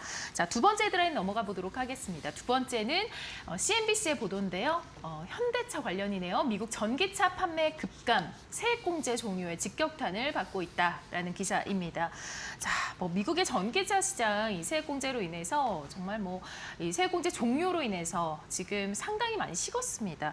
이 와중에 이제 테슬라에 이어서 포드, 현대차, 기아도 일제히 전기차 매출이 축 추락했다고요. 네, 맞습니다. 그러니까 뭐 이 뉴스를 사실은 많은 분들이 시청하신 많은 분들은 테슬라에 대한 관심 많이 갖고 계십니다. 테슬라 어저께 매출이 엄청나게 줄어가지고 테슬라 주가가 떨어지기도 했는데 그런데 사실 생각해보면은 테슬라 그 매출이 떨어진 이유는 테슬라 자체 본질적인 문제가 있었던 것이 아니고 미국에서 이제 전기차에게 주던 보조금, 그러니까 결국 이제 바이든 정부 시절에 이제 그 줬던 보조금이 트럼프 정부로 바뀌면서 이제 보조금 연한이 9월 달로 끝났습니다. 그러다 보니까 테슬라를 비롯해서 전기차 모든 보조금을 받는 예를 들면 뭐 현대차라든지 기아차라든지 포드라든지 이런 회사들의 보조금이 없다 보니까 시장의 소비자들이 아니 보조금도 없는데 예전에는 전기차를 샀을 때는 보조금이 있으니까 한 뭐 700만 원, 뭐 400만 원 정도 보조금이 있으니까 샀는데 야, 나 그런 보조금이 없는데 내가 굳이 전기차를 살 필요가 없다라는 인식이 이번에 어떤 그 완성차의 그 판매로 드러나지 않았나라고 생각이 듭니다. 네, 이 전기차 판매가 그럼 급감했다라는 것은 내연기관차에 비해서 경쟁력이 뒤처진다 이렇게 봐야 될까요? 네, 맞습니다. 결국 이제 전기차와 내연기관차, 디젤기관차라고 이제 그 양강 구도에서 전기차에 손이 안 갔다는 이유는 누군가는 계속 자동차 사는데 그럼 많은 분들이 아시겠지만 미국에서는 뉴욕 정도 외에는 사실 대중교통이 발달하지 않았습니다. 그러면 대부분 내가 마트를 갈 때도 차를 끌고 가야 되는데 차가 필수품이거든요. 그런데 사실은 전기차에 손이 안 갔다는 이유는 누군가 예전에 전기차를 샀었는데 지금 손을 안 갔다는 이유는 누군가 다른 차를 샀다. 다른 차는 무엇이냐? 내연기관차밖에 없습니다. 그래서 내연기관차에 더 많은 매력을 느껴서 소비자들이 내연기관차에 구매를 했다 이렇게 볼 수가 있습니다. 그러면 내연기관차에 왜 손이 갔냐? 근본적으로 아까 말했던 보조금을 트럼프 대통령은 당 유세 시절부터 나는 보조금을 지급하지 않겠다 얘기했습니다. 트럼프 대통령은 지속적으로 유세 시절에도 후보 시절에도 뭐라 얘기했냐면 나는 그 내연기관차에 대한 정부 지원 정책을 더 펼치겠다, 더 지원하겠다 얘기했어요. 그러니까 사실은 대통령이 당선됐으니까 이 실현이 된 것이고 그러면 그것을 갖다가 우리가 시장에서 그대로 이제 그 적용이 됐다 이렇게 이해하시면 되겠습니다. 네, 이 전기차를 만들 때 그 안에 배터리가 들어가지 않습니까? 이 아마도 그래서 이제 전기차 판매 급감이 배터리 종목들이랑도 좀 연관이 있을 것 같아요. 이 배터리 기업들의 수익은 또 어떻게 되고 있나요? 예, 맞습니다. 이게 결국 사실은 우리가 관심 가져야 될 사항은 완성차에서 전기차의 어떤 그 포드나 뭐 테슬라나 현대차의 그 아이오닉의 매출이 줄었다는 것부터 중요하지 그보다 더 우리가 눈여겨야 될 대목은 무엇이냐면 이 전기차의 그 최종적인 소비자 중에 하나일 수 있는 배터리 셀 3사의 그 수익과 매출이 줄 수밖에 없는 구조다라는 것을 이해하셔야 됩니다. 이것은 이제 주가로 반영되는데 지금 화면에 보이시는 대로 이제 LG 엔솔, 삼성 SDI, 그다음에 그 SK이노베이션은 이제 뭐 화학부도 있고 정유도 있지만 그 내부에 이제 그 SK온이 있기 때문에 사실은 수년 전부터 SK온의 주가를 갖다 결정하는 것은 화학과 정유가 아니었고 사실 SK온 배터리였습니다. 근데 아까 말씀드린 트럼프 대통령 출범하면서 사실 전기차 업종도 안 좋아지고 배터리 3사의 매출도 안 좋아질 수밖에 없습니다. 그러다 보니까 그 주가 수익률도 낮을 수밖에 없는데 그 화면을 보신 분들이 아니 LG에서 수익률이 낮잖아 라고 얘기할 수 있어요. 근데 우리가 먼저 염두에 둘 대목은 무엇이냐면 코스피보다도 언더퍼폼했다는 것입니다. 심지어 코스피보다도 배터리 3사 중에서 가장 수익률이 좋은 LG엔솔을 비교해 본다면 코스피보다도 30% 정도 언더퍼폼했어요. 그럼 내가 상대적으로 사실은 손해를 봤다 이렇게 봐야 되기 때문에 이 여파가 트럼프 정부 내내 그대로 이어질 것이다. 설령 다음에 트럼프 정부가 끝나고 공화당 정부가 그대로 들어설지라도 사실은 이것이 지속될지 아닐지 모르겠습니다. 하지만 어쨌건 최소한 트럼프 정부가 이제 2월에 시작했어요. 그러니까 아직 1년도 안 끝났습니다. 그런 관점에서 적어도 3년 반 이상은 이 전기차와 배터리 3사에게는 고난의 행군의 시절이다. 라는 것을 인지하고 수용하셔야 됩니다. 네, 코스피가 지금 70%가 넘게 올랐는데 상대적으로 지금 LG에너지솔루션이 36% 올랐네요. 이제 확실한 이 언더퍼폼이라고 볼 수 있겠는데 어떠한 철학을 가지고 그러면 이 관련 종목들을 가지고 계신 투자자분들이 접근을 해야 될까요? 예, 그러니까 사실은 한마디로 말씀을 드리면은 우리가 주식 투자를 하는 가장 근본적인 이유는 이제 주식 투자를 통해서 나의 자산을 불려야 된다. 그러니까 2000년에 한국계 그 사회에서 유행이 됐던 책 중 하나가 부자 아빠, 가난한 아빠 책이었는데 그 책의 핵심이 무엇이냐? 샐러리맨들은 더 이상 자기가 매달 다달이 받는 월급만으로는 이 자본주의 시장에서 너가 버텨낼 수 없다라는 게 핵심입니다. 그러니까 다른 무엇을 해라. 그렇지? 부업일 수도 있고 그다음에 다른 재테크. 그러니까 우리가 쉽게 생각할 수 있는 거는 이제 큰 거액이 없다면 부동산 투자를 할 수 없습니다. 그렇다면 이제 주식 투자가 있는 것인데 주식 투자에서 우리가 주식 투자하는 이유는 그 자산을 갖다가 증식시키고 자본주의 시장에서는 반드시 인플레이션이 있기 때문에 가만히 있으면 나는 이제 내 계층에서 뒤떨어질 수밖에 없다라는 것을 갖다 인지하셔서 우리가 주식 투자를 합니다. 다행히 이재명 정부가 출범하면서 코스피가 4천이 넘었습니다. 이건 엄청난 숫자입니다. 이제 5천이 가능할 것 같은데 이때 주식 투자를 많이 하시는데 그러면 나에게 수익률을 갖다 주지 않는 종목을 냉철하게 결별해야 된다. 내가 투자를 했는데 아까 말씀 코스피보다 언더퍼폼한 종목을 냉철하게 결별해야 된다. 그래서 한마디로 요약한다면 주식이 나를 위해 존재하는 것이지 내가 종목을 위해 존재하는 것이 아니다. 아니 내가 그 회사를 너무 좋아하고 심지어 내가 다니는 회사예요. 하지만 수익률이 나쁘다고 하면은 당연히 그 회사 종목에 대해서 내가 냉철하게 결별하는 그런 의지가 필요하다고 말씀드리겠습니다. 그렇지 않으면 사실은 계속 뭐 다른 어떤 조그만 어떤 힌트만 나와도 올라갈 것 같다라고 올라갈 수도 있죠. 하지만 3개월, 6개월 봤더니 전체 수익률을 봤더니 코스피보다 언더퍼폼했다. 그러면 이제 냉철하게 결별을 하면서 다른 종목을 찾아야겠다라는 마음가짐을 가지시는 게 좋습니다. 손실을 보고 있어도 그래도 결별을 하는 게 나을까요? 그렇죠. 왜냐면 올라갈 업종이 정해져 있어요. 그 많은 분들이 저한테 어떻게 어떤 히든 정보를 알 수 있냐? 히든 정보는 없어요. 다 알려진 정보인데 내가 객관적으로 편애하지 않고 또 아시지 않습니까? 지금 가장 많이 올라간 종목이 어떤 업종인가? 반도체 업종입니다. 어저께 SK하이닉스가 떨어지긴 했지만 SK하이닉스가 시총 450조 되는 기업이 월요일 같은 경우 7%, 10% 올라갔습니다. 다 뉴스를 알지 않습니까? 야, 너무 많이 올랐어. 너무 많이 올랐는데 더 올라갈지 아닐지는 반도체 업종의 슈퍼사이클이 내년에도 지속될지 내후년에 지속될지 금세 검색만 하셔도 알 수 있고 제 코너만 꾸준히 보셔도 반도체 업종이 27년까지는 간다. 그래서 심지어 그 노무라 증권에서는 SK하이닉스 영업이익을 내년에 99조 원, 내후년에 128조 원. 입이 다물어지지 않습니다. 그 노무라 증권이 SK하이닉스에 편애가 있어서 그런 지표를 발표했겠습니까? 그런 것이 아니라면 지금이라도 수익이 나는 업종, 수익이 나는 회사로 갈아타신 것이 현명하고 지혜롭다라고 말씀드리겠습니다. 네, 좋습니다. 전문가들은 지금의 급락을 좀 일시적인 조정으로 보고 있는 것 같은데요. 전기차 수요가 계속해서 남을 것이라는 전망이 나오고 있긴 합니다. 그러나 말씀하신 것처럼 또 주식에 대한 확고한 본인의 철학을 또 실현해 나가시는 것도 좋을 것 같습니다. 자, 오늘 지금까지 히든글로벌 조우진 탁현 대표와 함께했습니다. 고맙습니다. 네, 감사합니다.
네, 여러분 안녕하십니까. 11월 5일 수요일입니다.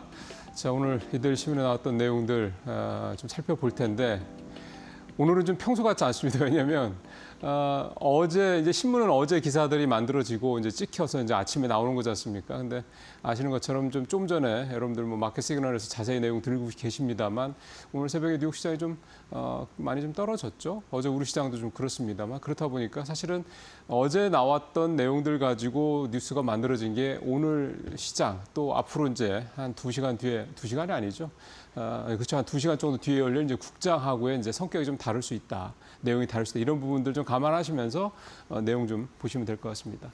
어제 사실은 삼성전자, SK하이닉스가 참 간만에 꽤 큰 폭의 조정을 좀 어제 들어왔습니다. 5% 넘게 단 하루 동안에 떨어진 거니까 꽤 큰 폭입니다. 보통 10% 정도 조정받으면 건강한 조정이다 하고 그 10%라는 게 뭐 하루에 떨어지면 이제 건강한 조정 수준이 아닌 거죠.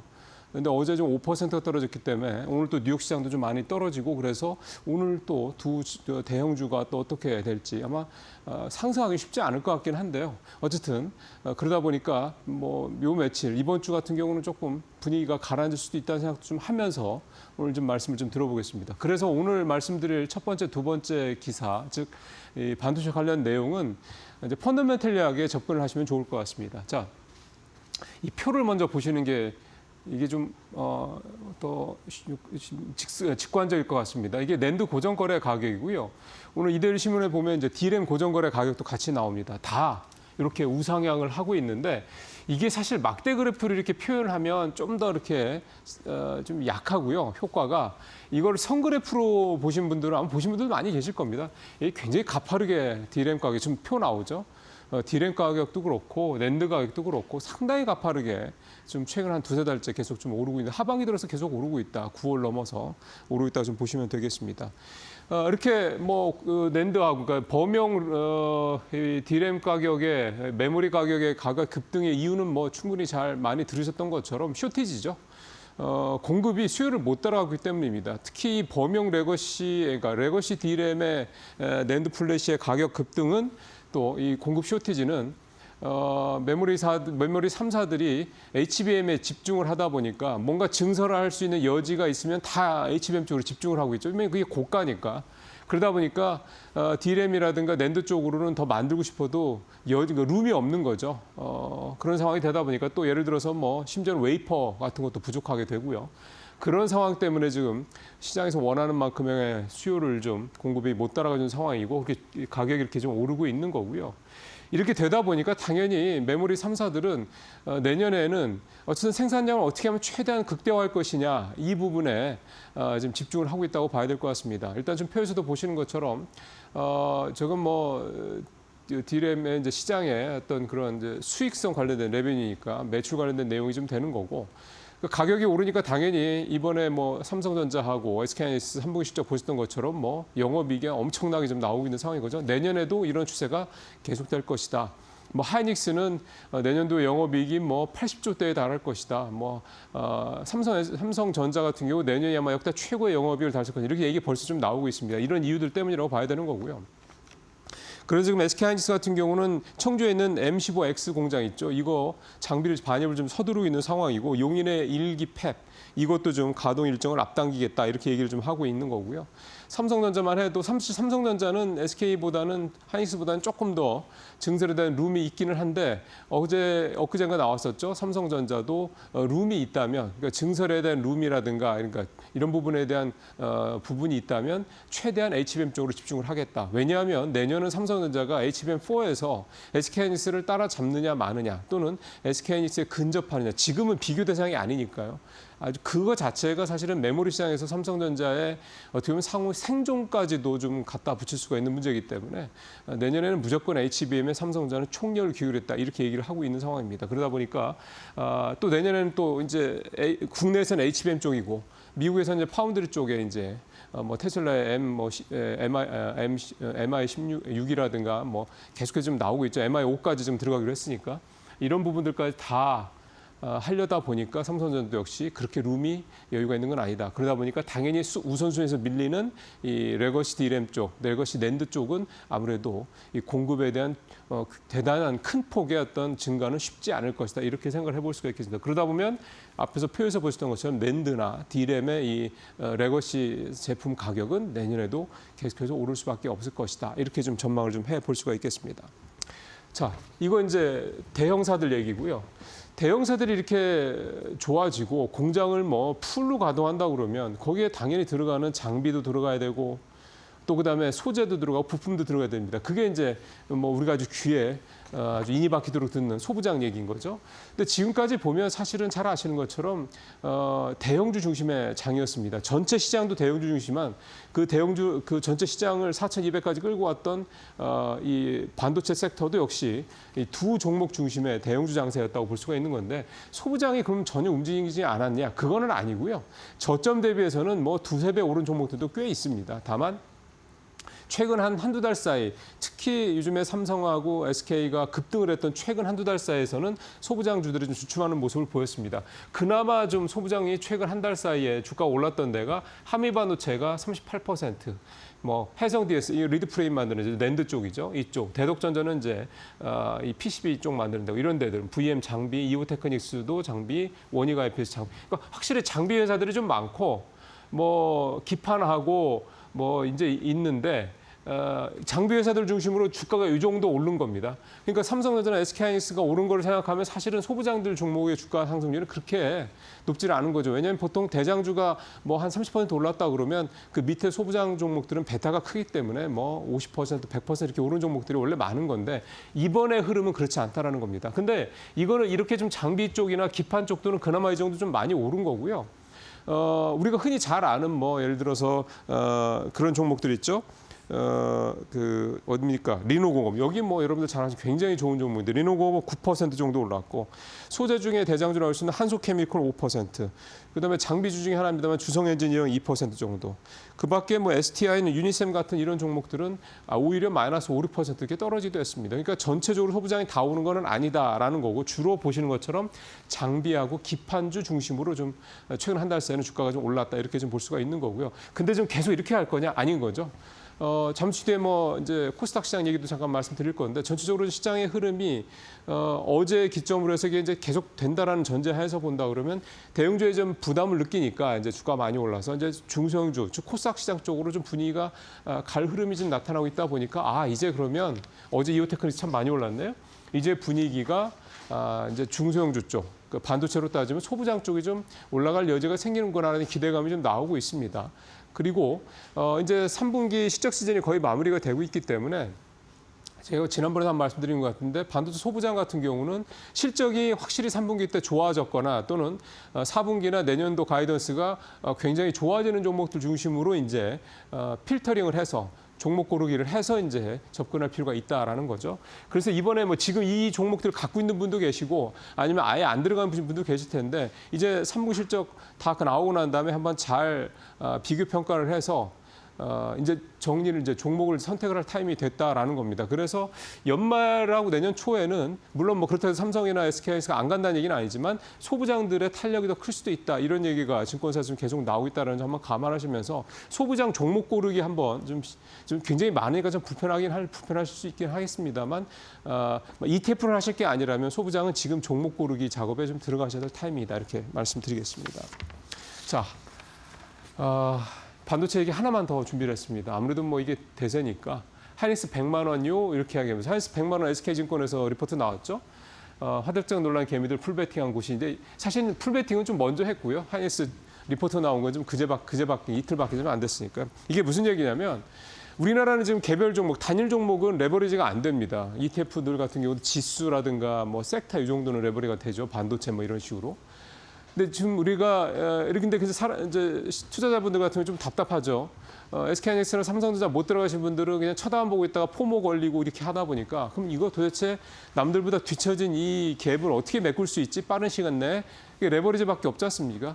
국내인데 레버리지 상품이 없다 보니까 다른 나라에까지 가서 레버리지 상품을 찾는 겁니다. 홍콩에서 마침 오늘 지난 5월에 삼성전자 그리고 지난달 말이죠. 지난달 16일에 지난달 중순에 SK하이닉스에 대한 이 2배짜리 레버리지 단일 종목 레버리지 상품을 만들어서 출시를 했습니다. 그래서 이 SK하이닉스가 최근에 주가가 워낙 급등하다 보니까 이 홍콩의 레버리지, 이 SK하이닉스 레버리지 2배짜리 레버리지 상품에 567만 달러가 최근 한 달 동안 들어갔다고 합니다. 그러니까 엄청나게 많은 돈이 여기에 좀 몰리고 있다 이런 얘기가 좀 되는 거고 아마 여기에 들어갔던 분들은 16일 날만 들어갔어도 예를 들어서 수익이 꽤 났을 것이다. 레버리지니까요. 그렇게 지금 생각이 좀 되긴 하는데요. 삼성도 레버리지 5월 달에 뭐 들어가신 분들은 수익이 꽤 괜찮게 나셨을 거고요. 이게 사실은 이제 갭 때문에 그거를 좀 빨리 따라잡고 싶다라는 어떤 그런 약간 이제 좀 뭐 욕심이죠. 이 수익률을 빨리 따라잡고 그런 부분이 있기 때문에 이런 상품이 좀 있긴 한데요. 사실 뭐 하이닉스 이런 부분뿐만 아니라 한참 저 반도체 좋을 때는 이 반도체 그거는 이제 개별 상품이 아니라 섹터 상품인데 그 3배짜리 레버리지 상품이 영국 런던 주식시장에 상장이 됐었거든요. 그거를 또 찾아내서 가서 투자하신 그런 서학개미분도 좀 꽤 계시다 이런 얘기도 있습니다. 그래서 참 우리가 레버리지 참 좋아하시긴 하는데 어제 뭐 5% 두 종목 다 넘게 떨어졌고 오늘부터 이제 어떻게 될지 모르지만 오늘 뭐 엔비디아라든가 마이크론 테크놀로지는 7% 넘게 떨어졌더라고요. 이렇게 급락을 했기 때문에 조금 쉽지 않겠죠. 그렇다고 그러면 레버리지 상품들은 역시 이번에도 조금 수익률 부분에서 좀 걱정이 좀 될 거다라고 생각을 할 수가 있습니다. 그래서 지금 레버리지 상품은 이런 부분들이 있기 때문에 잘 좀 감안하시면서 상품을 검토를 하시는 게 좋을 것 같습니다. 자, 이제 앞서 잠깐 코스닥 말씀드렸던 것처럼 이게 사실은 오늘 이제 이데일리 증권 면에서는 뭐 이게 톱 기사라고 이제 봐야 될 것 같습니다. 그러니까 이제 코스닥 차례. 저는 여기에 이제 물음표를 하나 이제 붙여야 된다는 생각이 드는 건데 앞서 말씀드린 것처럼 코스닥이 과연 이제 코스피와의 키 맞추기를 할 수 있을 것이냐. 여러 번 말씀드렸습니다만 올 들어서 코스피는 70% 넘게 올랐고 코스닥은 36%. 그러니까 대략 한 절반 정도 되더군요. 그러니까 뭐 조금 떨어질 수는 있는데 이게 더블 차이가 날 정도는 아니란 말이죠. 그럼 이게 상당히 좀 격차가 벌어지고 그만큼 올해가 대형주 장세였다라는 얘기가 되는 건데 그러면 이제 이런 상태가 계속 갈 것이냐? 그렇지는 않다라는 거죠. 왜냐하면 주식시장에는 평균 회귀의 이론이 있기 때문에 기본적으로 평균 회귀를 할 수밖에 없습니다. 그렇다고 한다면 코스닥이 뭐 올라가고 코스피는 좀 내려가 그러다 보면 이제 어느 정도 또 이제 그 갭이 줄어들 수가 있겠죠. 자, 첫 번째 코스닥 차례라고 이데일리가 이제 얘기를 하고 있는 첫 번째 이유는 외국인들입니다. 외국인들이 앞서 표에도 잠깐 나오던데 최근 일주일 동안 2조가 넘는 코스닥 시장에서 2조가 넘게 주식을 좀 사들였고요. 코스피보다 훨씬 많죠. 어제만 2,200억 넘게 좀 사들이는 모습을 보였고요. 반면에 코스피에서는 외국인이 좀 계속 팔고 있습니다. 어제 하루 동안에만 2조가 넘게 팔았습니다. 그 주식을 개인들이 좀 다 받아가는 여기 좀 나오죠. 개인들이 다 받아가는 그런 모습이 좀 나타났고요. 첫 번째는 수급인 거고요. 두 번째는 그 바이오 쪽이라든가 코스닥 쪽의 이 대장 섹터들이죠. 이쪽에 좀 매기가 수급이 좀 좋아지고 있다는 부분도 좀 근거가 좀 될 수가 있겠습니다. 그리고 앞서 말씀드렸던 이제 반도체 관련해서도 이제 대형주들 대신 이제 소부장들이 키 맞추기를 할 가능성이 좀 충분히 있다 이런 부분도 있고 실적도 괜찮고요. 그래서 어쨌든 이런 부분들 때문에 이런 두 가지 이유 때문에 이제 코스닥 시장이 좀 코스피에 비해서 그동안 뒤처졌던 부분이 좀 따라갈 것이다 이렇게 좀 봐야 되는 건데요. 그래서 오늘 뭐 비롯해서 이번 주에 코스닥 시장에서 어떤 수급 문제, 외국인 수급이라든가 좀 수급 문제하고 그다음에 바이오라든가 이런 코스닥 시장의 총 상위를 차지하는 이런 종목들의 흐름들 이번 주 상당히 좀 중요하게 좀 봐야 될 타이밍이 아닌가 싶은 생각이 좀 듭니다. 오늘 여기서 마치겠습니다.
마켓 비하인드로 이어가 보도록 하겠습니다. 오늘은요, 이경수 하나증권 수석 연구위원 모시고 이 어제 코스피 2%대 급락장, 또 밤사이에 나스닥이 2% 가까이 또다시 급락했죠. 과연 어떻게 대응해야 할지 바로 살펴보도록 하겠습니다. 어서 오세요. 네, 안녕하세요.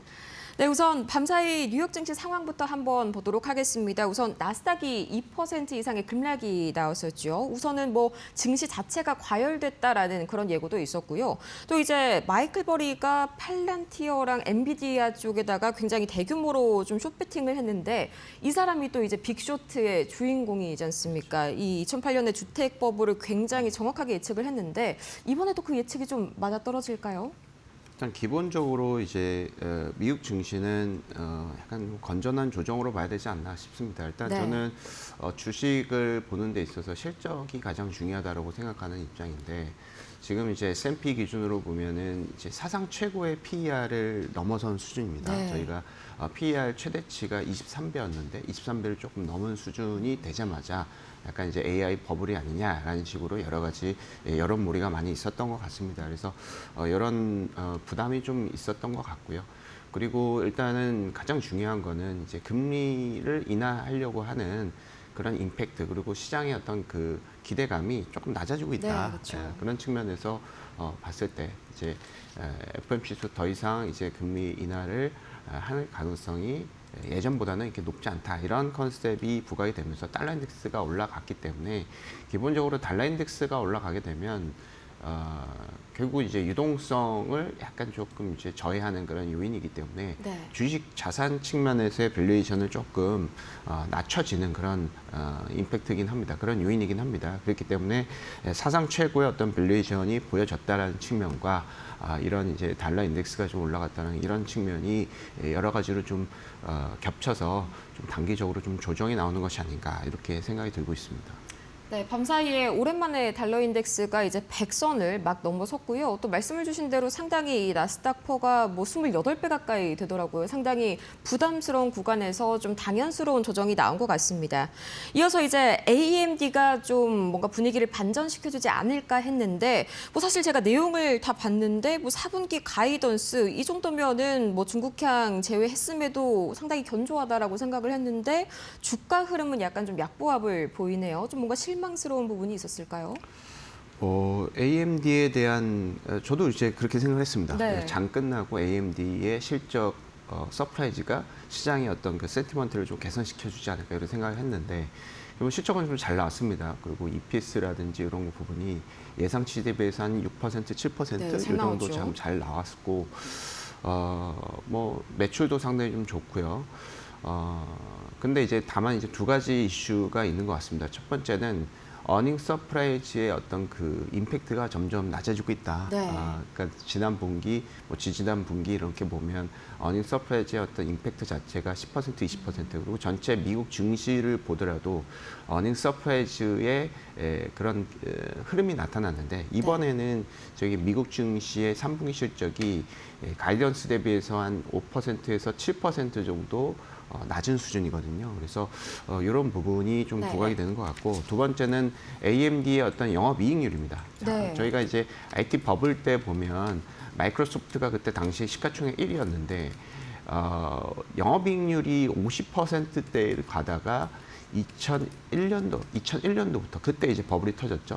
2001년도부터 기본적으로 이 OP 마진이 50%에서 40%, 40%에서 30% 이렇게 좀 떨어지기 시작을 했습니다. AMD의 이번 이제 실적은 다 잘 나왔지만 영업이익률의 어떤 그 가이던스라든지 컨서스가 25% 수준이었는데 실제로 보니까 이제 24%가 나왔다는 거죠. 네. 물론 1% 포인트 같은 경우에는 그렇게 큰 수치는 아니지만은 그래도 이런 흐름을 봤을 때 다다음 주에 이제 저희가 발표가 되는 엔비디아 실적을 갖다가 우리가 어느 정도 프리뷰를 해볼 수 있다라는 측면으로 봤을 때는 기본적으로 AMD에 대한 어떤 실적이 우리의 어떤 그 눈높이에 그렇게 적절했나라는 그런 생각을 좀 갖기도 합니다. 예. 네, 사실 AMD를 제가 이제 맨 처음에 저희 방송 시작할 때 브리핑 할 때까지만 하더라도 시간의 주가가 뭐 거의 약보합 수준이었는데 방금 보니까 이제 2% 가까운 급락이 좀 상당히 실망스러운 결과가 나오고 있네요. 말씀 주신 대로 제가 정말 저도 눈을 크게 뜨고 찾아봤는데 딱 한 가지 걸리는 게 조정 영업 이익률. 아까 말씀 주신 대로 24%가 실제로 나왔는데 예상치는 24.8%였습니다. 뭐 1% 포인트 차이도 아니고 0.8 차이인데 상당히 좀 그만큼 시장의 눈높이가 높아졌다는 의미겠죠. 또 이제 이어서 반도체주 이야기 계속 이어가서 해볼 텐데 우선 뭐 어제 삼성전자랑 SK하이닉스가 거의 5%대 가까운 그런 약세를 또 보이기도 했습니다. 근데 또 보니까요, 사실 시총 상위에서 뭐 LG 에너지솔루션, KB금융 제외하면 나머지도 좀 비슷하게 약세 보였거든요. 자연스러운 조정이다 정도로 해석할 수 있을까요?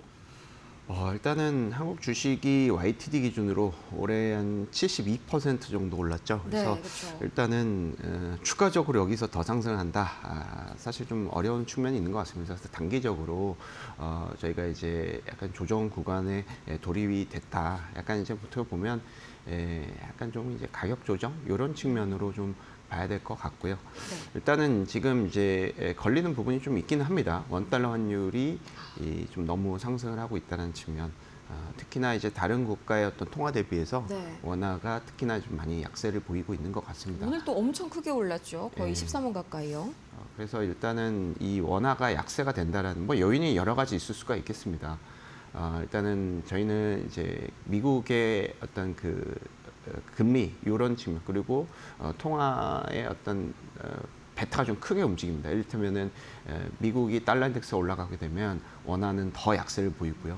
이렇게 좀 이제 전체적인 달러 인덱스의 어떤 변곡점 시점에서 좀 부담이 된다는 측면도 있을 것 같고, 그리고 우리 이제 정부에서 여러 가지 이제 재정 정책을 많이 펴겠다라는 컨셉도 이제 시장 참여들은 이제 센티먼트 측면에서 반영이 될 수 있을 것 같습니다. 그래서 약간 내수라든지 전체적인 펀더멘탈 차이의 영향도 있을 수도 있을 것 같고요. 그래서 워낙 약세를 통한 이제 외인들의 어떤 수급 이탈 현상이 좀 본격적으로 좀 일어날 수 있다, 단기적으로는 그렇게 저희는 판단을 하고 있습니다. 그래서 이렇게 이제 전체적인 어떤 외인들의 어떤 매도세가 나타나다 보니까 국내 수급의 어떤 기반은 저는 아직 튼튼하다고 보고 있습니다. ETF 흐름이라든지 고객예택금, 국내 펀드의 어떤 그 흐름, 이런 것들은 모두 다 이제 사상 최고를 계속 기록하고 있는 상황이고, 전체적인 어떤 자산의 어떤 그 머니 무브, 부동산에서 이제 주식으로 이동이 되는 그런 움직임은 일단은 순조롭게 진행이 되고 있다라고 좀 판단을 하고 있는데, 단기적으로 이제 외인들의 수급의 변동성은 조금 부담스럽다, 이렇게 보시면 될 것 같고요. 네. 그리고 이제 하이닉스 같은 경우도 투자주의가 되었기 때문에 기관 투자자들이 지금 살 수 있는 환경은 아닙니다. 그래서 투자주의라고 하는 것은 기본적으로 이제 최근 이제 1주, 뭐 2주, 3주, 4주 이런 가격이 다 이제 기준이 되는데 너무 많이 올랐다라는 것이죠. 네. 그래서 이것이 일단은 2주 가격 동안 2주 안에 가격이 좀 지금 상황에서 유지가 된다라고 하면 기본적으로 이제 풀리게 되겠습니다.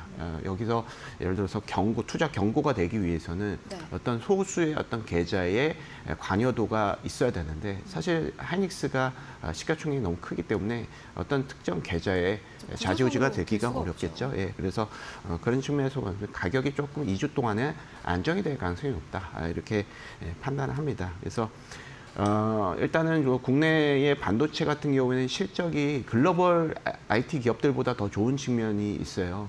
내년 실적에 대한 추정치를 뭐 40%, 20%, 50% 요 정도 오르는 상황이고, 내년에 삼성전자 거의 70조, 하이닉스 65조 요 정도 컨센서스를 보이는 상황이기 때문에 올해 대비해서도 한 400%에서 500% 이크로스가 많이 나오는 측면이 있을 수 있습니다. 그래서 실적은 상당히 좀 좋다. 근데 핵심은 미국의 어떤 그 증시의 어떤 투심이 되겠죠. 그래서 이런 부분들이 좀 어느 정도 좀 마무리가 된다면 우리 이제 반도체라든지 국내 주식도 어느 정도 좀 단기 조정을 좀 거치고 반등을 할 수 있겠다, 이렇게 좀 판단을 하고 있습니다.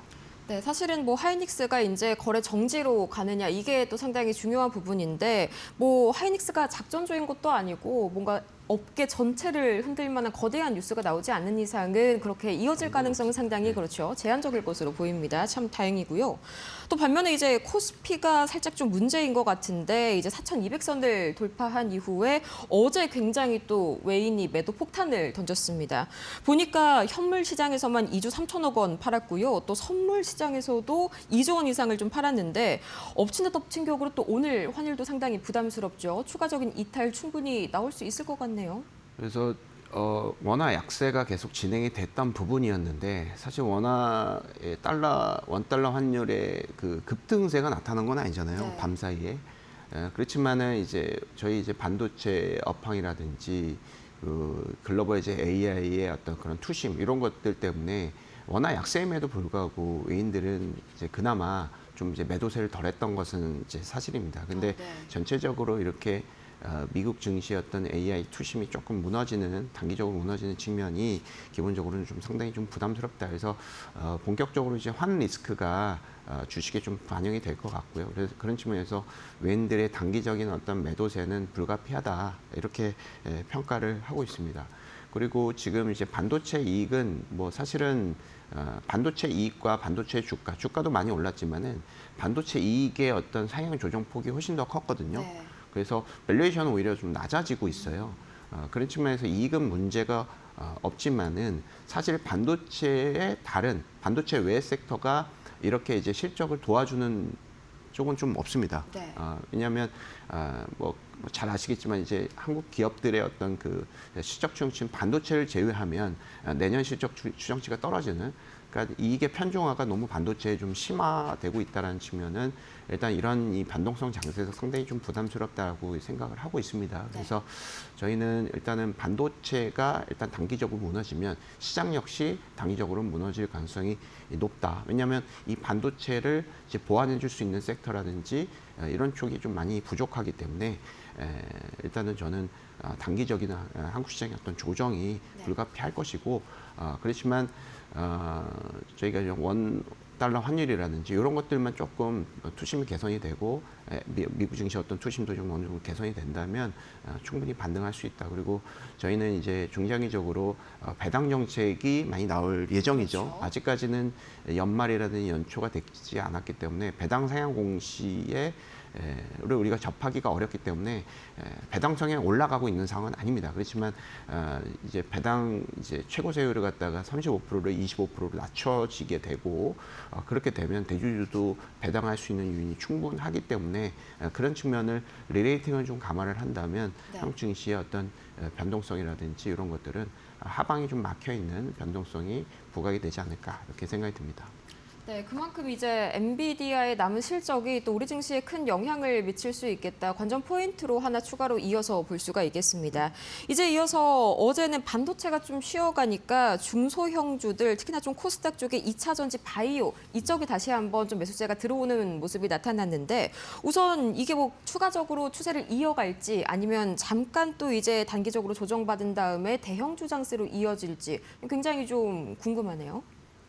저는 이제 후자라고 보고 있습니다. 네. 그래서 중소형주의 상승세는 기존에 이제 너무 이제 격차가 좀 벌어졌던 측면이 있었기 때문에 일단은 이제 단기 하락기 어떤 초입에는 이렇게 이제 대형주의 어떤 상승세를 좀 만회하기 위해서 알파 투자를 많이 하는 자연스럽게 그렇게 될 수밖에 없는 측면이 있는 것 같습니다. 근데 서두에서 말씀드렸다시피 반도체의 이제 그러니까 내년에 실적이 개선이 되는 95%의 기여도를 반도체, 삼성전자, 뭐 하이닉스가 결국은 이익을 다 했다 이렇게 봐도 무방할 정도로 내년 이익의 기여도가 실적에 대한 기여도가 상당히 좀 높기 때문에 단기적인 센티먼트가 일단은 이제 코스닥 측면에서는 좀 부각이 될 수 있다. 그리고 정책적으로도 이제 150조 원 국민성장펀드가 이제 조성이 된다. 이것을 뭐 코스닥 기업을 투자한다. 이것은 아닙니다.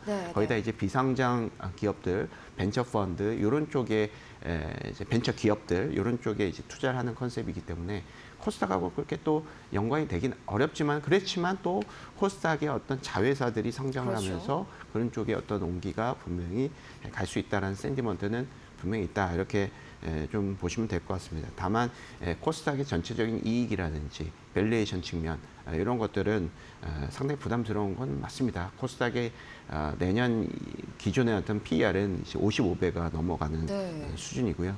이익 추정치는 내년에도 계속해서 하향 조정이 되는 측면이 있습니다. 특히나 이제 코스닥 그 2차 전지 기업들이 시가총액 상위 종목군들인데 내년 실적이 좋지가 않아요. 그러니까 그렇죠. 보조금이 이제 전기차 보조금이 거의 이제 만료가 되고 트럼프 정부에서 만료를 시키는 측면이 있기 때문에 기존의 이익의 한 70% 80%가 이 보조금 효과 때문에 공제를 받아서 실적이 좀 잘 나왔던 부분이 있는데 이게 좀 떨어진다. 물론 ESS라는 그런 새로운 신성장 동력이 있는 것 맞습니다. 그렇지만 매출 비중이 10% 이내로 상당히 좀 제한적이다라는 측면도 우리는 살펴봐야 될 것 같습니다. 그리고 밸류에이션 자체가 지금 이제 2차 전지는 PER이 120배입니다. 그래서 이 ESS 관련한 어떤 그 기대감도 어느 정도 반영이 된 측면이 있는 것 같고요. 네. 제약바이오도 최근 올랐지만 PER이 53배고요. 전체적인 이익 추정치는 좀 괜찮습니다. 그러니까 다른 업종에 비해서 좋기는 하지만 그래도 이제 뭐 엄청나게 좋은 수준은 아니고요. 기존에 뭐 했던 부분 정도. 특히나 뭐 올해 내년 제약바이오가 정말 실적이 좋다 이렇다 하기보다는 반도체의 어떤 그 보완적인 측면에서 좀 센티먼트 측면에서 지금 이제 부각이 되는 것이 아닌가 이렇게 생각이 들고 있고요. 그렇게 생각을 하고 있습니다. 네, 그러면은 오늘 간단하게 이 극심한 변동성 장세 포트폴리오 전략 한마디로 좀 요약해 주실 수가 있을까요? 일단은 이제 저희가 이제 지금 이제 변동성 장세가 항상 이어지고 있습니다. 그래서 예측 반, 이제 대응 반 이런 측면으로 가야 될 것 같은데 일단 예측 같은 경우에는 중장기적으로 AI 사이클은 계속 지속이 된다라는 측면으로 봐야 될 것 같고 대응적인 측면에서는 이렇게 단기적으로 눌렸을 때 실적이라는 어떤 핵심적인 중장기적인 알파의 스킴을 가지고 우리가 매매 전략을 한다면 상당히 긍정적인 성과를 좀 되지 않을까 이렇게 생각을 하고 있습니다. 네, 이렇게 해서 오늘 이경수 하나증권 수석 연구위원 모시고 이야기 나눠봤습니다. 좋은 말씀 고맙습니다. 오늘 저희가 준비한 소식은 여기까지입니다. 잠시 후에 이어지는 마켓나우 1부에서 변동성 가득한 장세 철저하게 대비하시길 바라고요. 저희는 더 유익하고 알찬 소식으로 다시 돌아오도록 하겠습니다. 오늘도 함께해 주신 여러분 고맙습니다.